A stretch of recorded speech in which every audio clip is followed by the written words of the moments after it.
Close your eyes now. Let your body sink into the warmth and softness around you. You have nothing to do, nowhere to be, nothing to worry about. The world outside can wait.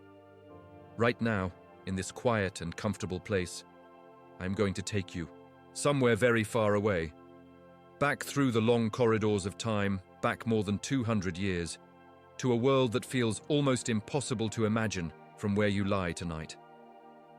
Take a slow breath in and let it out. Feel your shoulders relax. Feel the tension in your neck begin to melt away.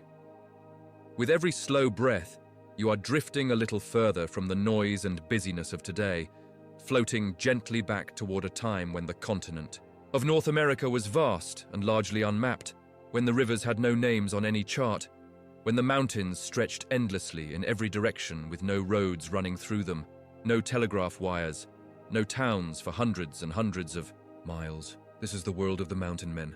And tonight, as you rest, I will tell you their story. Let us begin at the beginning. Not with any particular man, but with the land itself. Because before you can understand the mountain men, you must first understand the extraordinary world they chose to enter. The Rocky Mountains run like a great spine down the western interior of North America, stretching roughly 3,000 miles from the northern reaches of what is now Canada all the way south through New Mexico and into Mexico itself. They are ancient mountains, not as ancient as the Appalachians, which have been worn smooth by hundreds of millions of years of rain and wind, but ancient enough. The Rockies began to rise about 80 million years ago, pushed upward by the slow grinding of tectonic plates far beneath the earth. By the time the first European explorers began to hear rumors of them, they stood in dramatic, jagged rows, their highest peaks still capped with snow, even in the heat of summer. The elevation of these mountains is difficult to truly comprehend unless you have stood within them. Many of the major passes that the mountain men used sit at altitudes between 7,000 and 11,000 feet above sea level. The air at those heights is noticeably thinner. In winter, temperatures in the high country could drop to 40 or 50 degrees below 0 Fahrenheit. That is, 50 degrees below the freezing point of water. The wind at those altitudes could cut through even the thickest clothing like a cold blade. And the snow could fall so deep and so fast that a man could become completely disoriented, unable to see more than a few feet in any direction. And yet, men chose to go there. Men pushed through those passes season after season, camped beside the frozen rivers, climbed the steep and rocky slopes. Why? The answer for most of them came in the form of a small, flat-tailed, buck-toothed animal that had once been abundant across nearly all of North America. The North American beaver. The beaver, Castor canadensis, is a remarkable creature. It is the largest rodent native to North America, weighing anywhere from 30 to 70 pounds in adulthood, though exceptional individuals have been recorded at over 100 pounds. Its flat, paddle-shaped tail, which gives it such a distinctive silhouette, serves multiple purposes. It acts as a rudder and stabilizer while swimming. It can be used to slap the surface of the water as an alarm signal, and it stores fat reserves that the beaver can draw upon during lean times. The beaver's large, orange-tinged incisors are coated with hard, iron-rich enamel on the front face and softer dentine behind, which means they naturally sharpen themselves as the beaver gnaws, like a chisel that hones itself with use. But in the early 19th century, none of these biological facts particularly interested the men who came to hunt beaver. What interested them was the beaver's fur, specifically the dense, soft underfur called the duvet that lay beneath the coarser guard hairs of the outer coat. This underfur, when processed, made an extraordinarily fine felt. And felt, in the early 1800s, was the material from which fashionable gentlemen's hats were made. The beaver hat, stiff, glossy, and slightly rounded at the top, was the dominant hat style in Europe and the eastern United States throughout the late 18th and early 19th centuries. Fashionable men in London, Paris, New York, and Philadelphia would not be seen without one.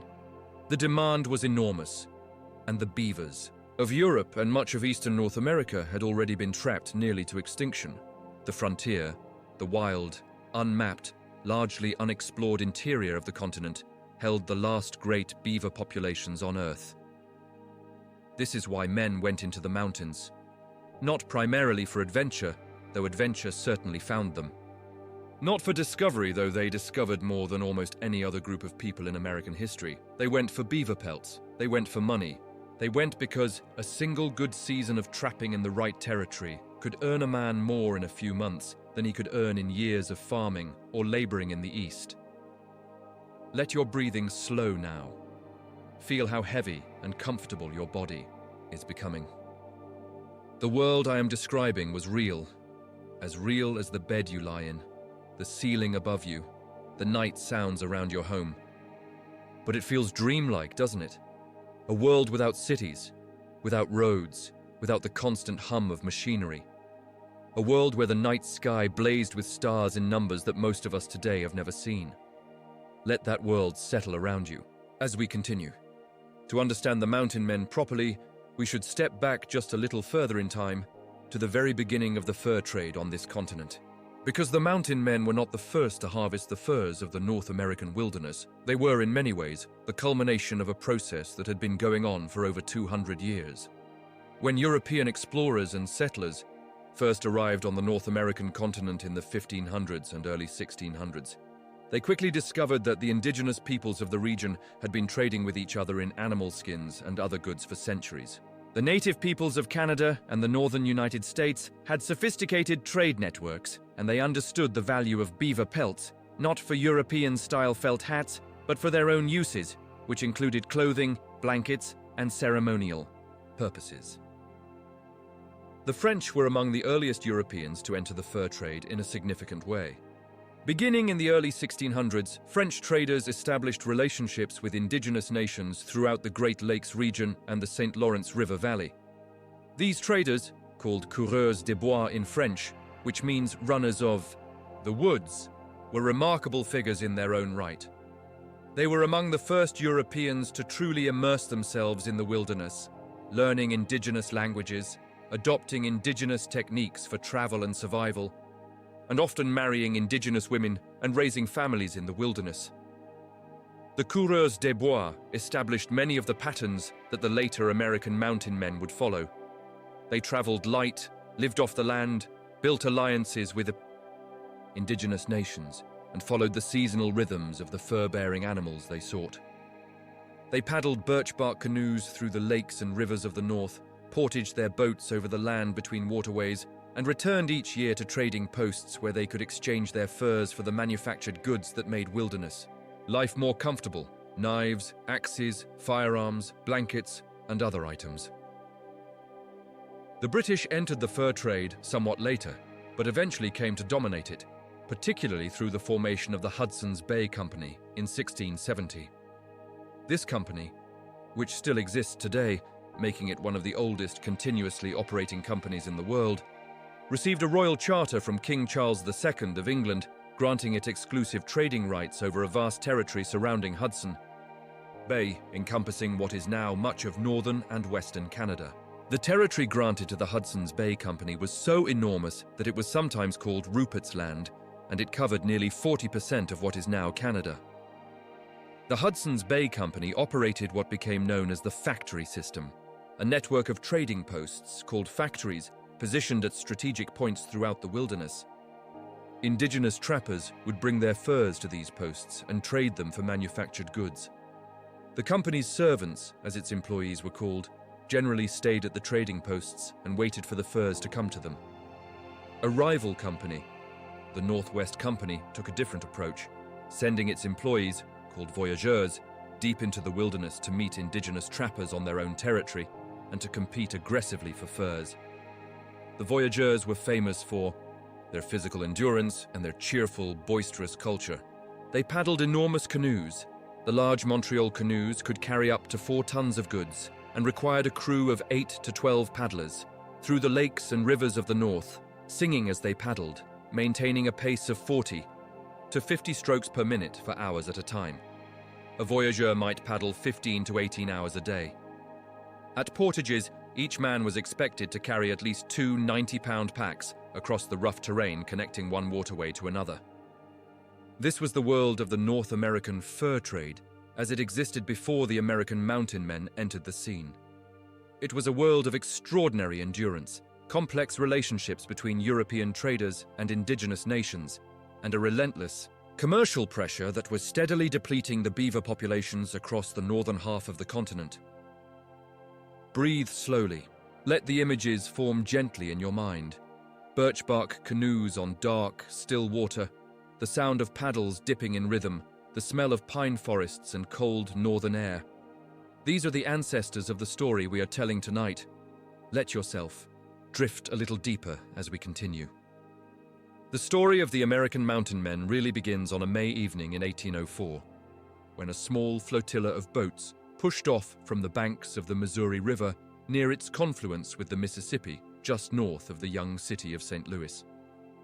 On those boats were 45 men and one dog, a large Newfoundland named Seaman, embarking on one of the most extraordinary journeys in the history of exploration. The expedition was commanded by Meriwether Lewis and William Clark, and it had been ordered by President Thomas Jefferson, who had recently completed the Louisiana Purchase, one of the most consequential real estate transactions in history.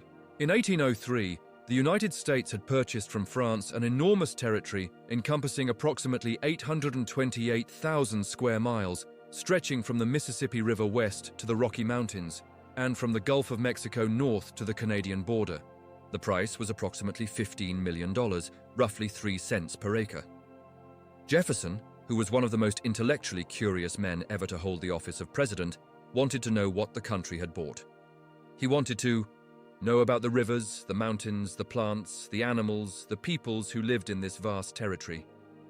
He wanted to know if there was a practical water route connecting the Missouri River system to the Pacific Ocean, what he called the Northwest Passage, and he wanted to establish American presence in a region that was also being watched with interest by Britain, Spain, and Russia. Lewis and Clark and their Corps of Discovery spent 2 years on their journey, traveling up the Missouri River through what is now Missouri, Kansas, Iowa, Nebraska, South Dakota, North Dakota, Montana, crossing the Rocky Mountains on horseback with the assistance of the Shoshone people, descending the Snake and Columbia rivers to the Pacific Ocean, and then returning. They covered roughly 8,000 miles in total. They encountered numerous indigenous nations, many of whom had never seen people of European descent before. They catalogued hundreds of plant and animal species that were previously unknown to Western science. They made the first detailed maps of the interior of the continent, and along the way they encountered something that would prove crucial to the birth of the American mountain man era: beaver. Enormous numbers of beaver. More beaver than anyone in the East had imagined possible. In his journals, Meriwether Lewis wrote with astonishment about the abundance of beaver along certain stretches of the Missouri and its tributaries: ponds, thick with beaver lodges, banks dotted with the stumps of trees the animals had felled, streams dammed into small lakes by their engineering. When the Corps of Discovery returned to St. Louis in September 1806, the news of this incredible natural abundance spread quickly through the commercial world of the American frontier. Within months, entrepreneurs and adventurers were making plans to capitalize on what Lewis and Clark had found. One of the first was a man named Manuel Lisa, a Spanish-born fur trader based in St. Louis who had a reputation for fierce ambition and shrewd commercial instincts. In the spring of 1807, just a year after Lewis and Clark's return, Lisa led an expedition of trappers up the Missouri River to its junction with the Yellowstone River in what is now Montana. There, at the mouth of the Bighorn River, he established a trading post he called Fort Raymond, the first American fur trading post west of the Mississippi River. Lisa's approach was similar to that of the Northwest Company voyageurs. He sent his men out into the wilderness to trap and trade with indigenous peoples, rather than simply waiting for trappers to come to him. One of the men he employed was John Coulter, a veteran of the Lewis and Clark expedition, who would become one of the first American mountain men and the first American of European descent to see the extraordinary thermal features of what is now Yellowstone National Park. Close your eyes a little more firmly now. Feel the gentle weight of sleep beginning to settle around you, like a warm, soft blanket being drawn up over your shoulders.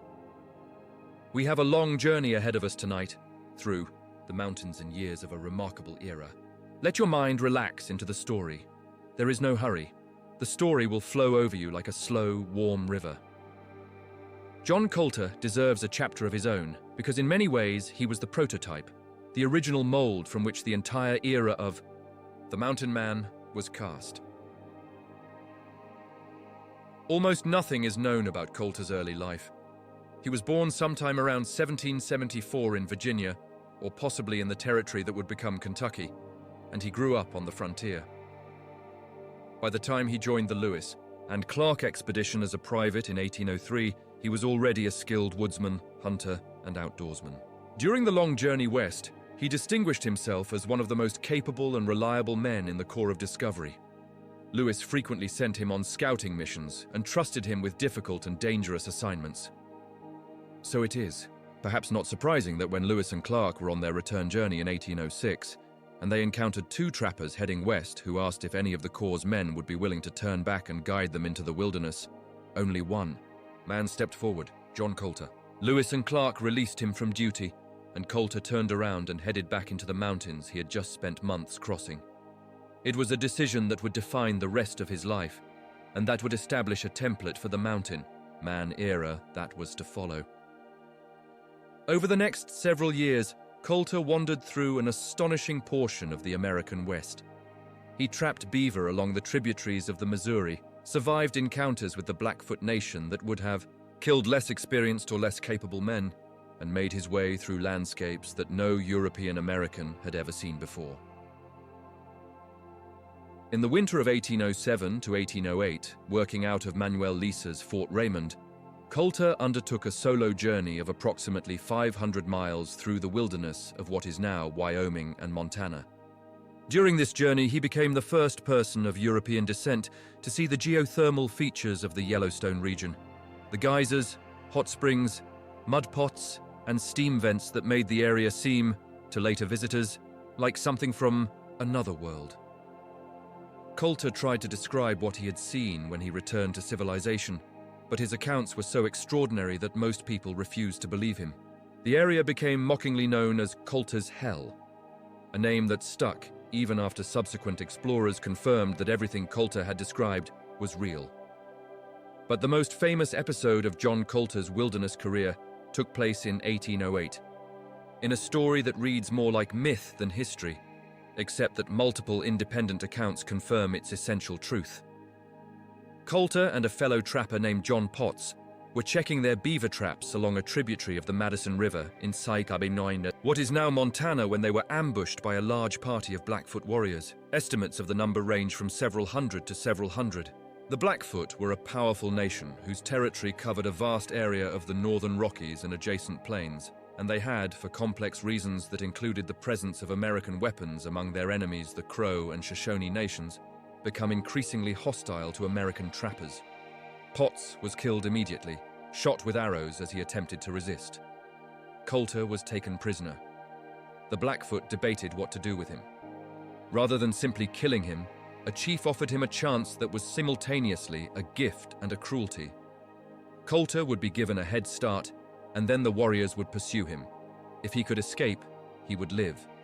If not, and he would not, then his death would at least have provided sport. Colter was stripped of his clothing and told to run. He asked how much of a head start he would be given, and when told to start immediately, he began to run across the flat, open plain. What followed was one of the most extraordinary feats of endurance and survival in the history of the American frontier. Colter was barefoot on terrain covered with prickly pear cactus. He was running for his life. Behind him, several hundred warriors were in pursuit. Colter ran fast, extraordinarily fast. He was a large, powerful man. Accounts describe him as being over 6 feet tall, which was very tall for the early 19th century, and he ran with everything he had. After about 3 miles, he looked back and saw that most of the warriors had fallen behind, but one was gaining on him, just 100 yards behind and closing. Colter stopped, turned, and spread his arms wide, facing the warrior directly, calling his bluff, presenting himself as willing to die. The warrior, possibly startled by the unexpected move, tried to throw his spear and stumbled. The spear broke. Coulter picked up the broken spear and killed the warrior with it, then continued, running. He reached the Madison River about 6 miles from where the chase had begun and dove in. He hid under a raft of driftwood, his face barely above water, breathing through gaps in the debris while the Blackfoot warriors searched the banks around him and shouted in anger. He stayed there through the entire day. That night, he swam quietly downstream, emerged from the water, and began to walk. He had no clothing, no shoes, no food, no weapons. He was more than 200 miles from Manuel, Lisa's fort, which was the nearest human settlement. The terrain between him and safety was rugged mountain country. It was late October, and the nights were already cold. John Coulter walked for 11 days. He ate roots and tree bark. He crossed mountain ranges in bare feet. When he finally staggered into Fort Raymond, he was so thin and battered and sun-scorched and frostbitten that the men at the post barely recognized him. He had survived. And the story of his survival, which spread rapidly through the frontier settlements of the Missouri Valley, became one of the founding legends of the Mountain Man era. Proof that a man with sufficient toughness, cunning, and determination could survive almost anything that the wilderness could throw at him. Let your body feel heavy now. Let your muscles release all their tension. You are safe and warm. The story continues around you, soft as a breath. After Manuel Lisa's early trading posts, the fur trade in the American West evolved rapidly, driven by the insatiable appetite of the European and American hat markets for beaver pelts. For the first decade or so, the trade was organized around the same system that the Hudson's Bay and Northwest companies had long used. Fixed trading posts, sometimes called forts, where trappers and indigenous hunters could bring their furs, in exchange for manufactured goods. But in 1822, a new approach was pioneered that would define the Mountain Man era for the next 2 decades and create the particular culture and legend associated with these men. The man who pioneered it was named William Henry Ashley. Ashley was a Missouri businessman and politician. He would later serve as the Lieutenant Governor of Missouri, with a talent for organization and a willingness to take enormous risks. He understood that the trading post system had a fundamental inefficiency. The posts were fixed and the beaver were mobile, moving seasonally and tending to disappear from overhunted areas. If the trappers were to follow the beaver into the truly remote and difficult country where the animals were still abundant, they needed a way to resupply and to sell their furs that didn't require them to travel hundreds of miles back to a fixed post. Ashley's solution was the rendezvous, an annual gathering held at a prearranged location in the mountains, to which Ashley or his partners would bring pack trains loaded with supplies from St. Louis, and to which the trappers who had spent the year in the wilderness would bring their furs. The first rendezvous was held in 1825 at a spot called Henry's Fork on the Green River, in what is now southwestern Wyoming. The idea was brilliant in its simplicity. The trappers didn't have to come to civilization. Civilization, in a certain limited sense, came to them. They didn't have to spend weeks or months traveling back to the Missouri River settlements. They could spend that time trapping. And the social dimension of the rendezvous, the fact that it brought together hundreds of men who had spent months or years in nearly total isolation, gave it an energy that quickly became legendary. The rendezvous system lasted from 1825 until 1840, a period of 15 years during which 18 separate rendezvous gatherings were held at various locations in the mountains of what are now Wyoming, Utah, and Idaho. These gatherings typically lasted several weeks in July and early August, when the mountain trails were passable and the heaviest trapping work of the year had been completed. To reach the rendezvous, the supply caravans organized by Ashley and his successors would depart from St. Louis in the spring, traveling by pack mule across the prairies and up through the hills toward the mountains. The journey from St. Louis to the Green River region, the most common rendezvous location, was roughly 1,000 miles and typically took 2 to 3 months. The pack trains carried everything a mountain man might need or want: gunpowder and lead for making bullets, steel traps, knives, awls, needles, coffee, sugar, flour, tobacco, and whiskey, enormous quantities of whiskey. The whiskey deserves special mention because it played a central and somewhat troubling role in the rendezvous economy. Many of the goods that Ashley and his successors sold were priced at enormous markups over their St. Louis prices. The cost of transportation and the monopoly position of the supplier made this possible. A pound of coffee that cost 10 cents in St. Louis might cost $1 or more at Rendezvous. Blankets, traps, and other necessities were similarly expensive. And whiskey, typically a rough grain alcohol that was diluted with water and sometimes flavored with tobacco, red pepper, or other additives, was sold at prices that could rapidly consume an entire season's earnings. This is one of the sadder aspects of the mountain man story. Many of these men worked incredibly hard under incredibly difficult conditions and earned very little for it in the end, because their earnings flowed back to the suppliers at Rendezvous as quickly as they had accumulated. A trapper might arrive at Rendezvous with furs worth several $100s and leave with nothing but a headache, having traded away everything he earned for whiskey, cards, and manufactured goods. But we will return to this later. For now, close your eyes a little more tightly and let the images drift softly through your mind. A wide mountain valley in late July, the grass golden and green, the mountains rising in the distance still capped with white, and a city of canvas and hide tents spread across the valley floor, hundreds of men moving between them, the smell of cook fires and the sound of music and laughter drifting across the air. This is the Rendezvous. This is the beating heart of the mountain man world. Before we go further into the details of the mountain men's lives and adventures, it is worth taking a moment to ask, who were these men, really? Where did they come from? What kind of people chose this extraordinary life? The mountain men were not a homogeneous group. They came from a wide variety of backgrounds and represented many different cultures and ethnicities. They were young men mostly. The average age of a first-year trapper was somewhere between 18 and 30, who had grown up on the Yadzi frontier or been drawn to it by the promise of adventure and profit. Many of them were of British, Irish, or Scots-Irish descent, the descendants of the hardy frontier families who had been pushing the edge of European settlement westward for generations. Others were French-Canadian, carrying on the traditions of the coureurs des bois and voyageurs who had pioneered the wilderness fur trade a century and a half earlier.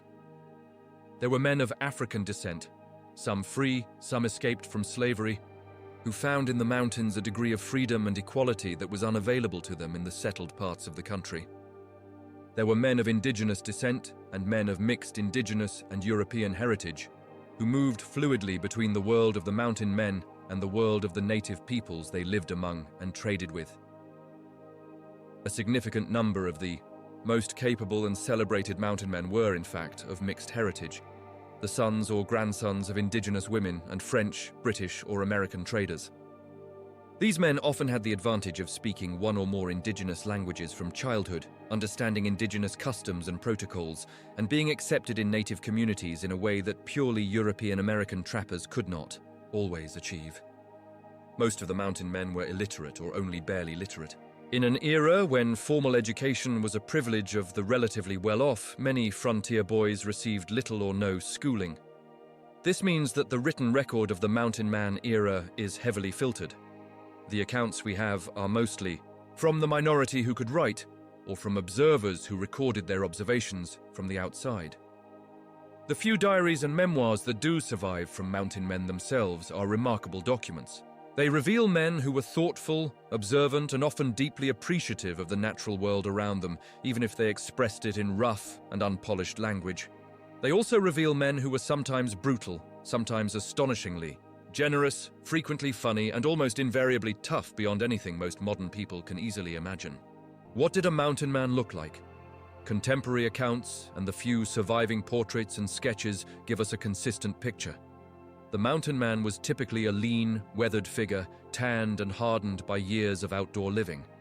He wore clothing that was partly manufactured and partly handmade, combining commercial items with garments of buckskin, the soft, tanned leather made from deer hide, that he had either made himself or acquired from indigenous traders. The buckskin shirt was the mountain man's most iconic garment. It was loose-fitting, durable, and relatively water-resistant. It was typically decorated with fringe along the arms, chest, and hem. Fringe that had a practical as well as decorative purpose, since the fringe could be cut off in pieces to use as cordage, lashing, or repair material. Over time, the shirt would become stained and darkened with animal blood, grease, and smoke, giving it a distinctive reddish-brown patina that was practically a mark of experience. The mountain man's hair was typically worn long, often past his shoulders, because there were few opportunities for haircuts in the wilderness. Many mountain men adopted the braiding styles of the indigenous peoples they lived among. Beards were common, though not universal. His weapons were essential, tools and constant companions. The primary weapon was the long rifle, specifically the type known as the Hawken rifle, produced by the brothers Jacob and Samuel Hawken at their gunsmith shop in St. Louis. The Hawken was a flintlock, and later percussion cap rifle, of large caliber, typically between 50 and 60 caliber, designed specifically for the demands of the western wilderness. It was accurate at long range, reliable in extreme weather, and capable of bringing down large game including elk, bison, grizzly bear, and at need, human enemies. Let your breathing slow still further. Feel the comfortable heaviness in your limbs, the gentle drift that is carrying you towards sleep. The story continues around you, unhurried, steady as a heartbeat. To understand the mountain man's life, you need to understand the core of his work: trapping beaver. This was a skill that required knowledge, patience, physical endurance, and a deep understanding of beaver behavior. The steel trap used by mountain men was typically a number 4 or number 4.5 double long spring trap, weighing between 4 and 5 pounds. Each man in the field typically carried 6 to 8 traps, which he checked every morning on his daily rounds. The traps were set underwater at the beaver's regular paths, particularly at the slides and crossings where beaver moved between their ponds and the areas where they fed. Setting a beaver trap was a precise art. The trapper would wade into the cold water, often ice cold, even in the warmer months, since the streams of the high country were fed by snowmelt, and carefully position the trap on the bottom at the edge of a beaver run. He would set it at a depth of about 4 inches so that a beaver wading along the bottom would step directly onto the trap's pan. He would drive a sharpened stake through the trap's ring into the stream bottom to prevent a caught beaver from dragging the trap away. And then, with a stick, he would apply a tiny amount of castoreum near the trap. Castoreum was a substance secreted by glands near the beaver's tail, and it played a crucial role in beaver communication. Beavers used it to mark their territorial boundaries and to identify each other. The smell of castoreum was irresistible to other beavers, who would approach it to investigate the apparent presence of a stranger in their territory. In approaching the castoreum, they would step into the waiting trap. When a beaver was caught, it would attempt to escape by diving into deeper water. The weight of the trap, combined with the anchor stake, would prevent it from reaching the surface, and the beaver would quickly drown. If the trapper had set his trap correctly, he would find a drowned beaver when he arrived the next morning to check his sets. The beaver was then skinned, a process that a skilled trapper could complete in about 15 minutes. The hide was stretched on a willow hoop, where it would dry over several days into a stiff, flat circle of dried skin about 2 feet across. These dried pelts were called plues, a word derived from the French plus, meaning more, and referring to the premium or plus quality of the pelt. A good plue weighed about 1.5 pounds and was worth anywhere from $3 to $6 at the height of the beaver fur market, though prices fluctuated considerably. The trapping season ran primarily in the spring and fall when beaver fur was at its thickest. Spring trapping, which took place from roughly March through May, produced the finest pelts. The beaver's winter coat was luxuriously thick, and it had not yet begun to shed. Fall trapping, from September through November, produced good pelts as well, as the animals were putting on their winter fur. Summer was a relatively quiet time for the mountain man. The beaver's fur was thin and of poor quality, and the rendezvous took up much of July and August. Winter was a time of extreme challenge and often of relative rest, when the deep snow made travel difficult and the frozen streams made trapping impossible. The mountain man typically wintered in a protected valley or canyon, building a small cabin or sheltering with an indigenous community, hunting for food and processing the pelts he had accumulated in the fall. The daily routine of a trapper in the field was exhausting. He would rise before dawn, check his traps, reset any that had been sprung, skin any beaver he found, and then spend the morning portion of the day hunting for food: deer, elk, antelope, bison, rabbits, and other game. He would then spend the afternoon traveling to the next trapping location, making camp, tending to his horses and equipment, and processing the morning's catch. He might cover 10 to 20 miles in a day on horseback, or 4 to 8 on foot in difficult terrain. All of this was done in conditions that ranged from merely uncomfortable to genuinely life-threatening. Mountain weather is famously unpredictable. A warm, sunny morning in May can become a driving snowstorm by afternoon. Flash floods in canyon country could be triggered by storms miles away, sending walls of water down dry stream beds with no warning. Lightning in the high country was an ever-present danger during summer thunderstorms. And then there were the animals. The Rocky Mountain ecosystem in the early 19th century was home to some of the most formidable predators on the continent, including the grizzly bear. Let your mind drift with the rhythm of the words. There is no need to hold tightly to anything. Let the story wash over you gently, like warm water. No animal loomed larger in the imagination and daily experience of the mountain men than Ursus arctos horribilis, the grizzly bear. The grizzly bear of the early 19th century was even more numerous than it is today. Before European-American settlement of the West, grizzlies ranged across the entire Rocky Mountain region, the Great Plains, and the Pacific coast from Alaska south to Mexico. Population estimates for the pre-settlement period run as high as 50,000 or more animals west of the Mississippi. Today, fewer than 1,500 grizzlies survive in the lower 48 states, confined to a few protected areas in Montana, Wyoming, and Idaho. A large male grizzly bear in the early 19th century could weigh anywhere from 400 to over 1,000 pounds. He could run at speeds of up to 35 miles per hour, faster than any human, and faster than most horses over short distances. His claws could be 4 inches long. His bite force was sufficient to crush bones as if they were cardboard. And unlike black bears, which tend to be shy and avoidant of humans, grizzlies were and remain notoriously unpredictable and sometimes aggressive. The mountain men's firearms were powerful by the standards of the day, but they were not reliably capable of stopping a charging grizzly, particularly since the flintlock mechanism required priming powder in a small pan, which could be disrupted by moisture or rapid movement, and the reload time was 30 seconds to a minute for a skilled shooter. A grizzly charging at full speed covered 30 yards per second. The mathematics were not encouraging. Stories of grisly encounters fill the literature of the mountain man era, and many of them are harrowing. Men were mauled and survived. Men were mauled and did not survive. The grizzly was respected, feared, and in a certain way admired by the trappers who shared the mountains with it. The most famous of all grisly encounters in mountain man history is the story of Hugh Glass, a story so extraordinary that it has been told and retold for nearly 2 centuries and was recently made into an Academy Award-winning film.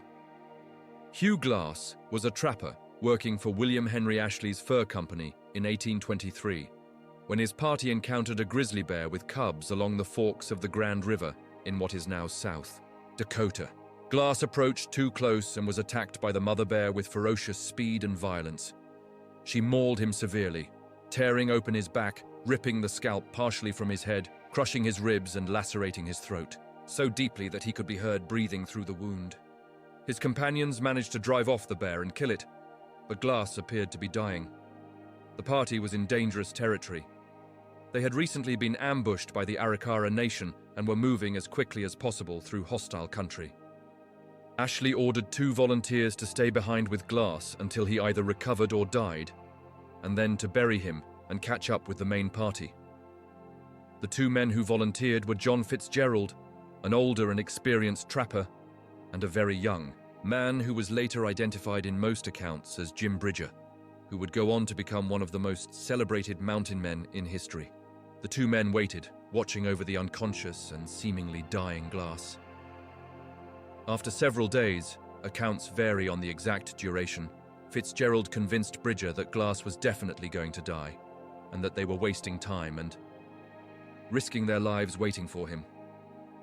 They took Glass's rifle, knife, and other equipment, dug a shallow grave, placed Glass in it, and departed to catch up with the main party, reporting that Glass had died.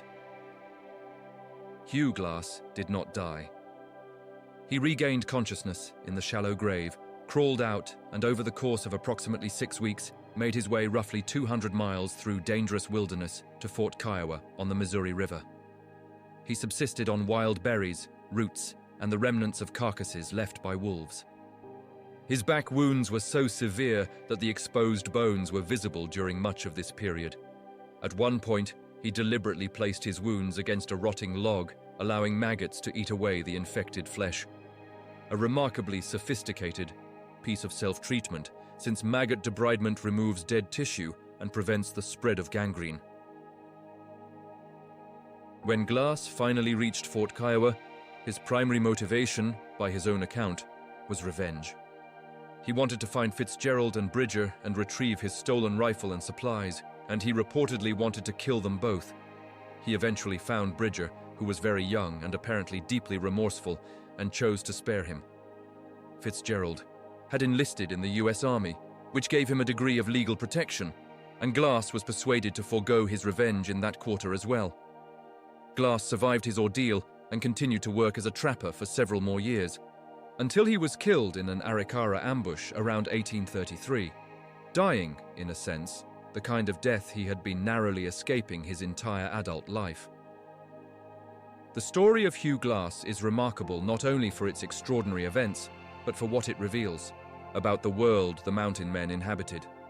It was a world where the stakes were absolute, where a mistake or a moment of bad luck could mean death, and where survival required resources of toughness and will that go far beyond what most people are ever called upon to demonstrate. You are drifting now, aren't you?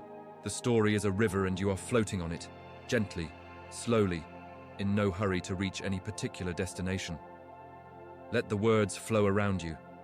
Let your body sink deeper into rest. No account of the mountain man era would be complete without a serious engagement with the relationships between the trappers and the indigenous peoples of the West, relationships that were among the most complex, intimate, fraught, and consequential of the entire era. The mountain men did not enter an empty wilderness. The Rocky Mountain region and the Great Plains that bordered it were home to dozens of indigenous nations, many of them with long-established territories, sophisticated societies, and economies of their own. The Blackfoot, the Crow, the Shoshone, the Nez Perce, the Flathead, the Ute, the Arapaho, the Cheyenne, the Sioux, the Mandan, the Arikara, these and many other peoples had lived in, traveled through, and deeply understood the landscape that the mountain men were entering for the first time. The relationships between the mountain men and these nations were extraordinarily varied. With some nations, particularly the Blackfoot in the early years, relations were generally hostile. The Blackfoot controlled a vast territory in what is now Montana and southern Alberta, and they resisted the encroachment of American trappers with considerable force and skill. Numerous mountain men were killed in Blackfoot attacks. John Coulter's famous run, which we described earlier, was from a Blackfoot pursuit. Hugh Glass's fatal 1833 ambush was Arikara. With other nations, relationships were much more cooperative and even warm. The Crow Nation in particular developed a generally friendly relationship with the American trappers, with whom they shared a common enemy in the Blackfoot. Many mountain men spent extended periods living among the Crow, learning the language, and forming what appear to have been genuine bonds of friendship and respect with Crow individuals. The Shoshone, the Nez Perce, and the Flathead nations also generally maintained friendly relations with the American trappers and were important trading partners at various rendezvous gatherings. Members of these nations regularly attended the rendezvous and traded horses, food, and other goods for manufactured items. A particularly important and often underappreciated aspect of the mountain man world was the institution of the country wife, the practice, common among both indigenous and European American fur traders for generations, of a trapper taking an indigenous woman as his companion and partner during his years in the wilderness. These relationships took many forms.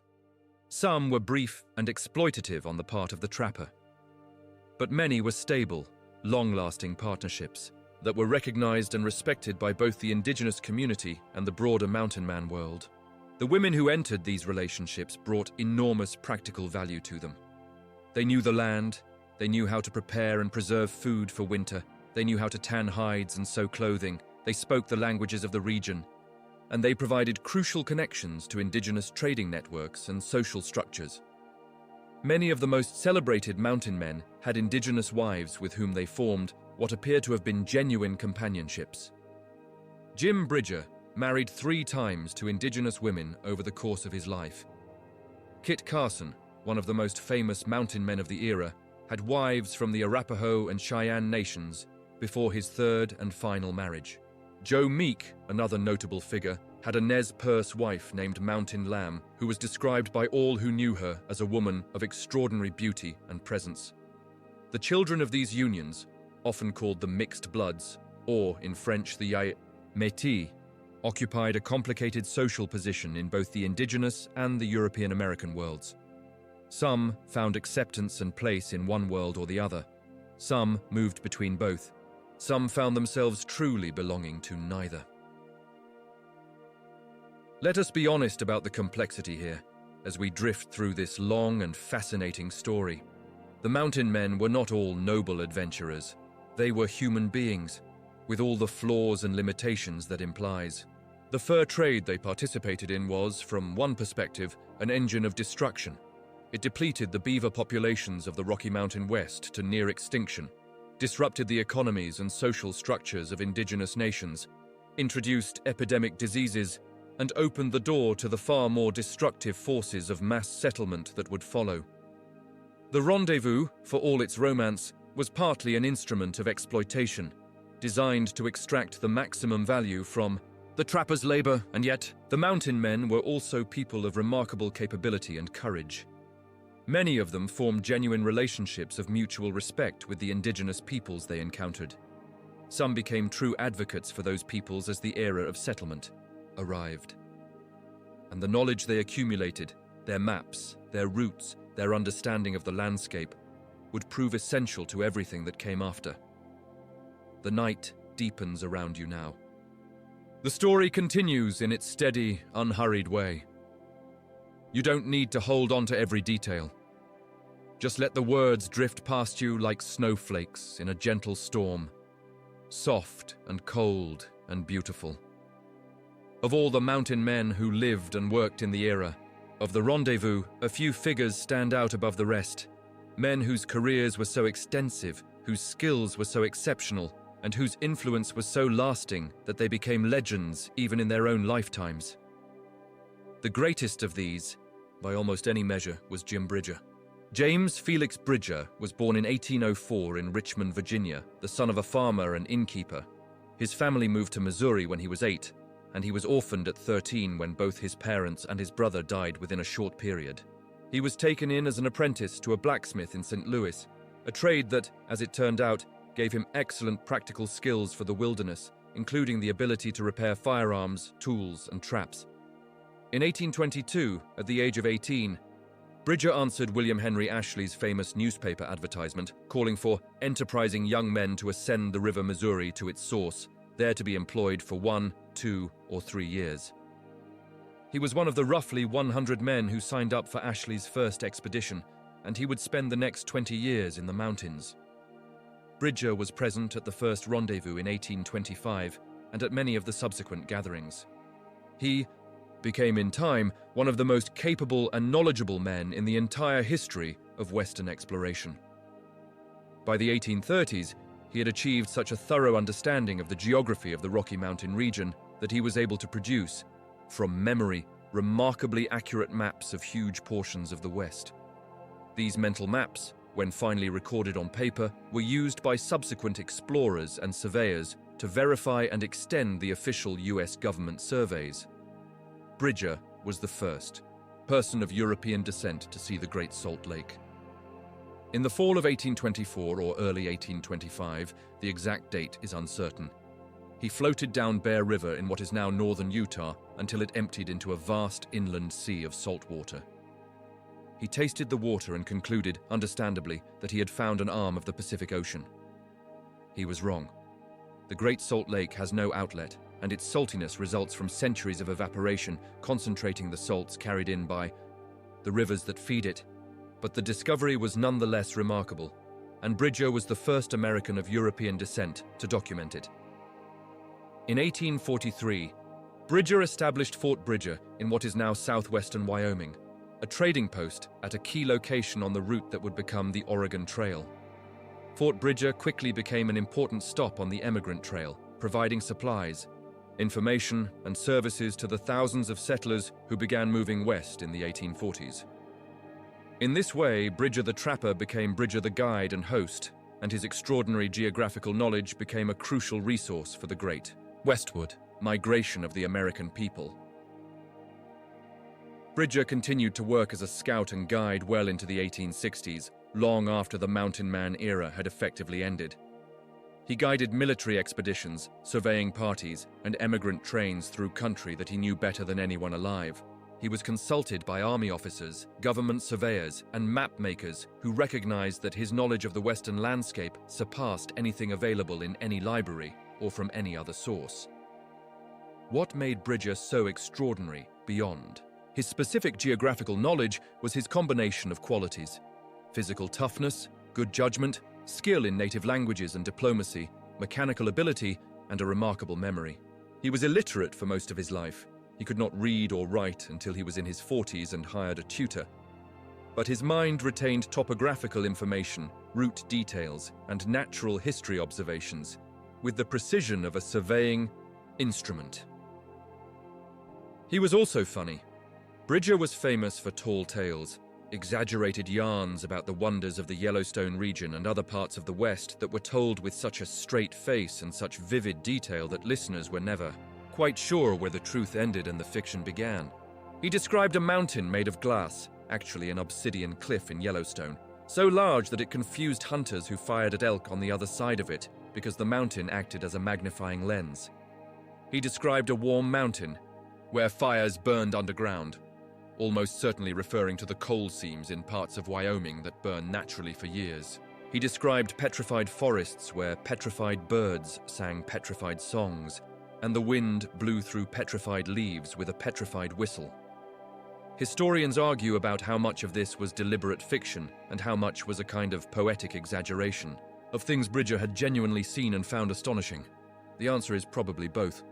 A man who had seen geysers shooting boiling water 100 feet into the air, hot springs in which you could cook a fish without removing it from the hook, mud pots bubbling with blue-grey clay, and columns of crystallized obsidian towering 40 feet high would naturally tend toward hyperbole when trying to describe these marvels to people who had never seen them. Jim Bridger died in 1881 at the age of 77, an extraordinary old age for a man who had lived the life he lived on his farm in Missouri.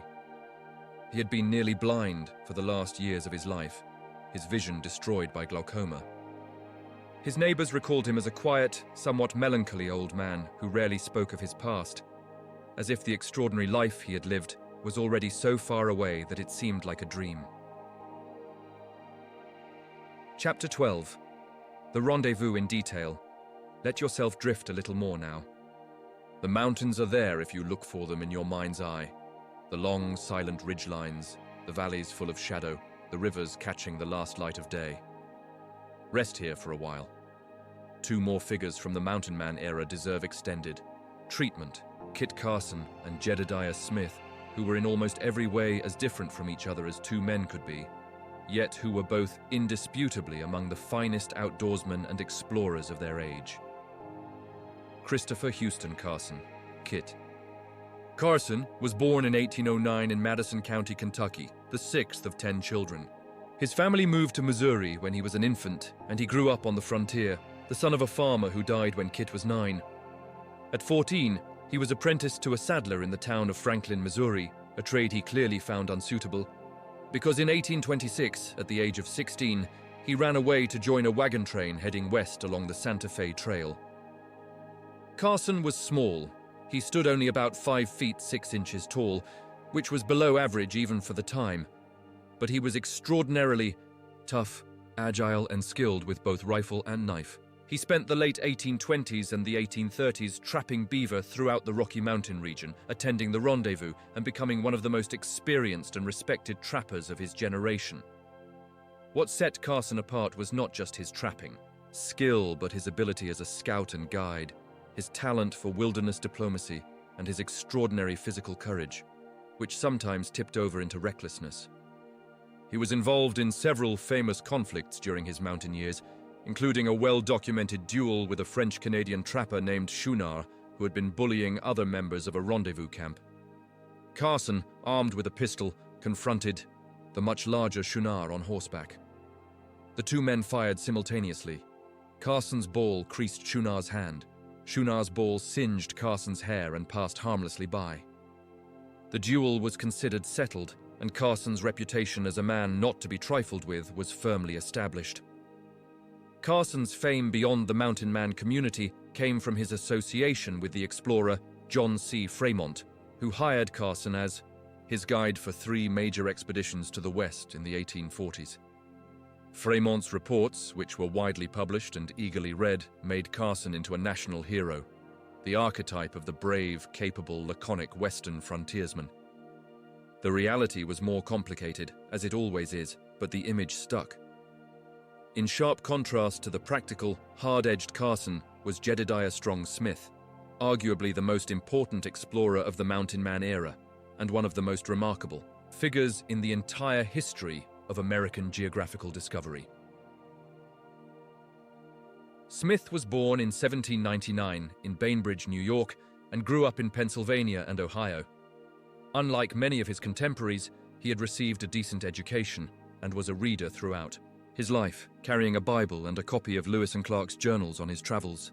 He was deeply religious, genuinely, not performatively, and was known among his companions for his abstinence from drinking and profanity, which made him conspicuous in the rough company he kept. He was also exceptionally tough and brave. In 1823, while scouting ahead of a hunting party in the Black Hills, Smith was attacked by a grizzly bear that seized his head in its jaws and crushed his skull, tearing away his scalp and one ear. A companion named James Kleiman dressed the wounds as best he could, stitching the scalp back into place and reattaching the ear. And Smith recovered, wearing the scars proudly for the rest of his short life. What made Smith extraordinary was the scope of his explorations. In 1826 and 1827, he led the first American overland expeditions to California, crossing the Mojave Desert, a grueling journey of extreme heat and thirst that cost several lives, and traversing the Sierra Nevada mountains. His 1827 return journey took him across the Great Basin and back over the Sierra Nevada, making him the first person to cross the Sierra Nevada in either direction and the first to cross the Great Basin traveling east to west. In 1828, Smith led another expedition to the Pacific Northwest, reaching the Columbia River and making the first overland journey by an American from California to the Columbia.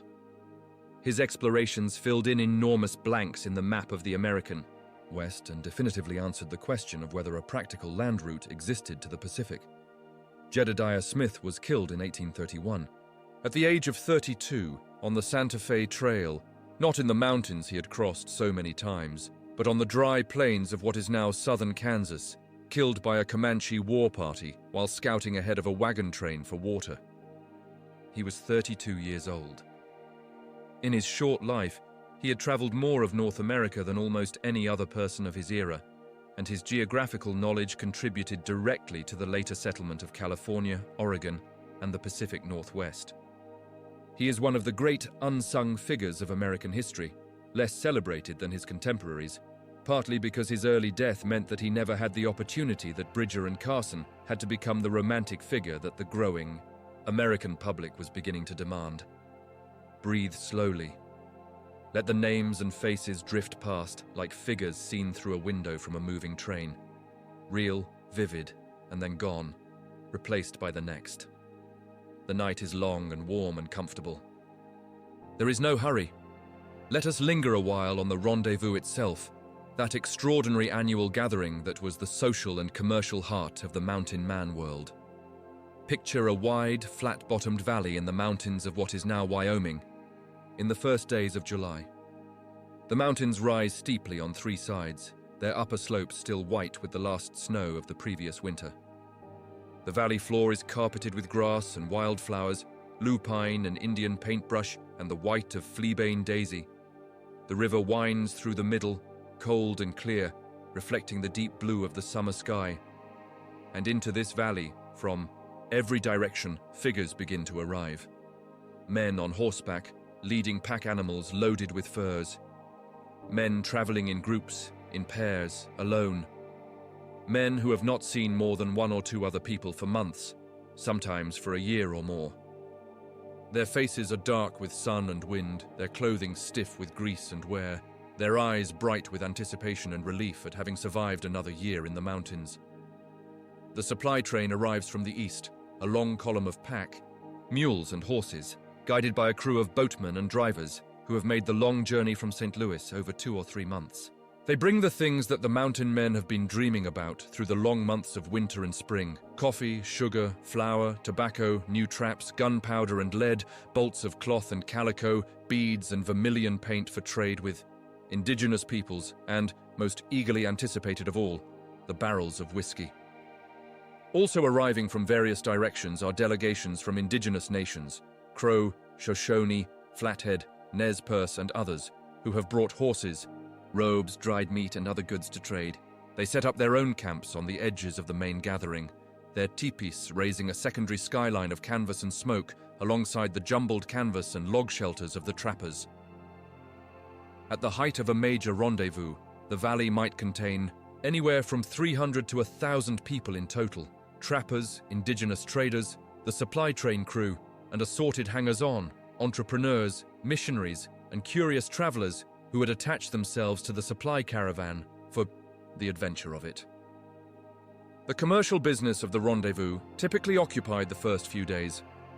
The trappers presented their furs to the company's representatives, who graded and weighed them and credited the trappers' accounts. The trappers then spent their credits on the goods they needed for the coming year: new traps to replace those, lost or broken, powder and lead, clothing and tools. Many also purchased luxuries they had been dreaming about: coffee by the pound, tobacco by the twist, sugar in great quantities. But after the business was done, and sometimes alongside it, without waiting, the rendezvous became a festival of a kind that the frontier world had rarely seen. Men who had lived in almost complete isolation for months threw themselves into socializing with an intensity that was sometimes admirable and sometimes alarming. There were shooting contests, competitions at targets set at 200 yards or more, in which the mountain men demonstrated the extraordinary marksmanship that their lives required. The best shots could hit a playing card at 100 yards, split a bullet on a knife blade set edge on at 50 yards, and drive nails into boards at distances that modern shooters with far more precise weapons would struggle to match. There were horse races, wrestling matches, and other athletic competitions. There were card games. Monte was particularly popular, at which fortunes could be made and lost in an evening. There was music. Fiddle players who had somehow managed to keep their instruments intact through months of wilderness travel would play for hours while men danced, sometimes with indigenous women, sometimes with each other, in the absence of women, always with an energy that bordered on frenzy, and there was drinking. The whiskey sold at Rendezvous, called variously Taos Lightning, Monongahela, or various unprintable names, was of extremely dubious quality, often diluted with water and adulterated with various additives intended to give it more apparent potency.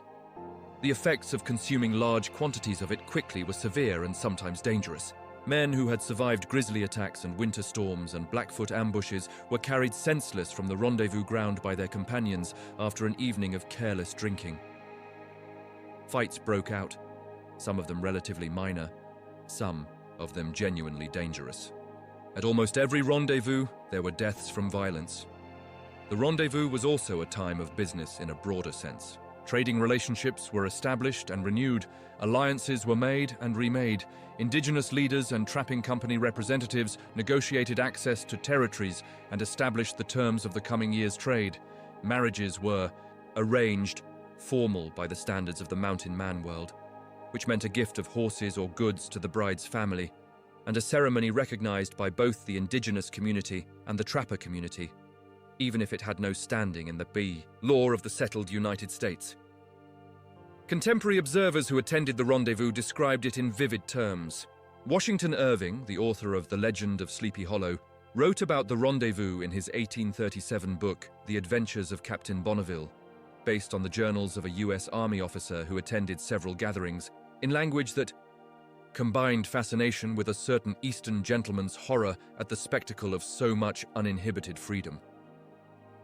A missionary named Samuel Parker, who attended the 1835 rendezvous while traveling to Oregon to establish a Christian mission, wrote, with rather more alarm about the drinking, fighting, and general licentiousness of the proceedings. He noted, however, that there was also much that impressed him: the skill of the trappers, the dignity of many of the indigenous participants, and the strange democracy of the proceedings in which men of different backgrounds and races mingled, on terms of something approaching equality. The rendezvous was one of the few places in early 19th century America where this was consistently true. On the frontier, and particularly in the mountains, the hierarchies of race and class that structured life in the eastern cities were at least partially suspended. A man was valued for what he could do, how well he could shoot, how reliably he could navigate, how skillfully he could trap, how effectively he could manage a difficult situation. The color of his skin and the family he came from were much less relevant than they were back east. This is not to romanticize the mountain man world into a kind of utopia. It was not. The inequalities and prejudices of the larger society were present in the mountains too, and the mountain man era participated in and contributed to the dispossession of indigenous peoples that was one of the great crimes of American history. But there was something real in the relative democracy of the wilderness life. Something that some of the men who lived it understood and valued, and that explains why many of them could not bring themselves to return to the settled world when the era ended. You are drifting further now. The words are becoming softer, gentler. The images are dreamy and beautiful. Rest here in the wide mountain valley, under the summer stars, with the smell of sage and campfire and the sound of a distant fiddle. The mountain men moved through a landscape of extraordinary beauty, and many of them, even those who could not write and left no journal, were clearly aware of and moved by what they saw. The accounts of those who could write are full of descriptions of mountain scenery, unusual natural features, and the wildlife of the region. The Rocky Mountain landscape of the early 19th century was profoundly different from what it is today. Not in its basic geography, which changes only on geological timescales, but in its abundance of life. The rivers ran with fish in quantities that are almost impossible to imagine now. Elk moved through the mountain valleys in herds of hundreds. Bison, which the mountain men invariably called buffalo, grazed the high meadows in the summer and the lower valleys in the winter, and at certain times of year the plains east of the mountains were dark with their moving millions. A single herd of bison observed on the northern plains in the early 19th century might contain 20 or 30 million animals. These herds were so large that they took days to pass a given point. The sound of their movement was audible from miles away. The vibration of their hooves could be felt through the ground like a distant earthquake. The clouds of dust they raised could be seen from distances of 30 or 40 miles. The mountain men lived on bison more than anything else.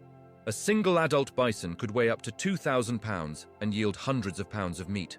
The mountain men learned from indigenous peoples how to preserve bison meat as pemmican, a mixture of dried, pounded meat mixed with rendered fat and sometimes dried berries, formed into cakes that could keep for months or years without spoiling, and that provided an extraordinarily dense concentration of calories.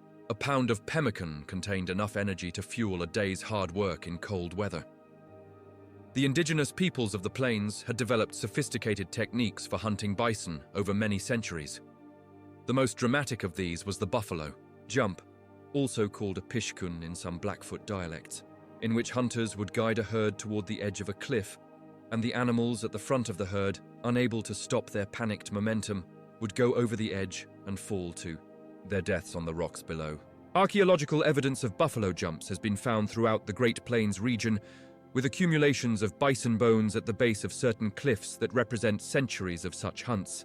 The head-smashed-in buffalo jump in what is now southern Alberta, Canada, is one of the oldest and best-preserved such sites, and it has been in use for approximately 6,000 years. With the arrival of the horse, reintroduced to North America by Spanish colonists in the 16th century, since the original American horses had gone extinct at the end of the last ice age, the Plains peoples developed the mounted buffalo hunt, which the mountain men witnessed and in which many of them participated. A skilled rider, galloping alongside a running bison at full speed, guiding his horse with his knees alone while drawing his bow or loading and firing his pistol, was executing a feat of horsemanship and coordination that required years of training and was as impressive as anything to be seen anywhere in the world. The mountain men were themselves skilled horsemen, though their style of riding was more practical than acrobatic. The horses of the mountain man era were typically acquired from indigenous peoples, particularly the Nez Perce, who had developed a particularly fine breed of horse through selective breeding. The horse we now call the Appaloosa, recognizable by its characteristic spotted coat pattern. Appaloosas were prized for their endurance, their sure-footedness in mountain terrain, and their relatively calm temperament. A good horse was essential to the mountain man's survival and productivity, and the loss of a horse could be genuinely catastrophic. Horse theft was one of the most common forms of conflict between mountain men and indigenous raiders, and also between different indigenous nations. A skilled horse thief was admired in many indigenous cultures as a warrior and provider. The ability to take horses from an enemy camp without being detected was considered a mark of exceptional courage and skill. The mountain men came to share this perspective, at least in part. Many of them became skilled at both guarding their own horses and, when the need arose, acquiring horses from others by means that would have been considered criminal in the settled world, but were regarded somewhat differently on the frontier. Let the images wash over you softly. The endless grasslands, the dark mountains rising behind them, the horses moving across the plain, the enormous sky above it all, blue and enormous and full of light. Rest now. Nothing lasts forever, and the mountain man era was no exception. The forces that brought it to an end were both commercial and ecological, and they illustrate, in a particularly clear way, the precarious nature of any economy built on the unsustainable extraction of natural resources. The beaver population of the Rocky Mountain West was finite, and the mountain men, working with extraordinary efficiency, setting thousands of traps in the most productive watersheds season after season, were removing beaver from the ecosystem faster than the animals could reproduce. By the mid-1830s, experienced trappers were noticing a significant decline in beaver numbers in the areas that had been most heavily trapped. The streams that had been thick with beaver sign, dams, lodges, slides, the stumps of trees the animals had felled, were falling silent. Trappers who had expected to set a dozen traps and check them in the morning were finding empty traps, or going entire days without seeing any sign of beaver at all. The mountains, which had seemed inexhaustible, were becoming exhausted. This was, of course, not the first time that a North American beaver population had been trapped to near extinction. The same thing had happened in the eastern United States and in eastern Canada and in the rivers of Siberia. The fur trade moved west because it had to, because the beaver of the east were gone. And now the beaver of the Rockies were going too. But even as the beaver numbers declined, a second, more immediate threat to the rendezvous system was developing in the cities of Europe. Fashion, which had created the mountain man era, was in the process of destroying it. In the late 1830s, the fashionable beaver felt hat began to go out of style. The change was gradual at first, a subtle shift in the silhouettes seen in the best hat shops of London and Paris, a slight diminution in the premium commanded by the finest beaver plumes. But by the late 1830s and early 1840s, the trend had become unmistakable. Silk hats, made from a glossy woven silk rather than beaver felt, were replacing the beaver hat as the preferred headgear of fashionable European gentlemen. This was a fashion shift with enormous economic consequences. The demand for beaver pelts collapsed. The price per plume, which had been as high as $6 in the peak years, fell to $2, then $1, then less. The economics of the rendezvous system, which had required high prices to justify the enormous cost of transporting goods across 1,000 miles of wilderness, ceased to function. The last great rendezvous was held in 1838 at the confluence of the Popo Agie and Wind Rivers in what is now Wyoming. A final, poorly attended gathering took place in 1840, and then the rendezvous was over. This did not mean that all the mountain men immediately returned to civilization. Many of them had spent 15 or 20 years in the mountains and had no particular desire or ability to return to the settled world. They stayed in the West, adapting to the changed circumstances as best they could. Some became guides and scouts for the wave of emigrant wagon trains that began moving westward along the Oregon Trail in the early 1840s.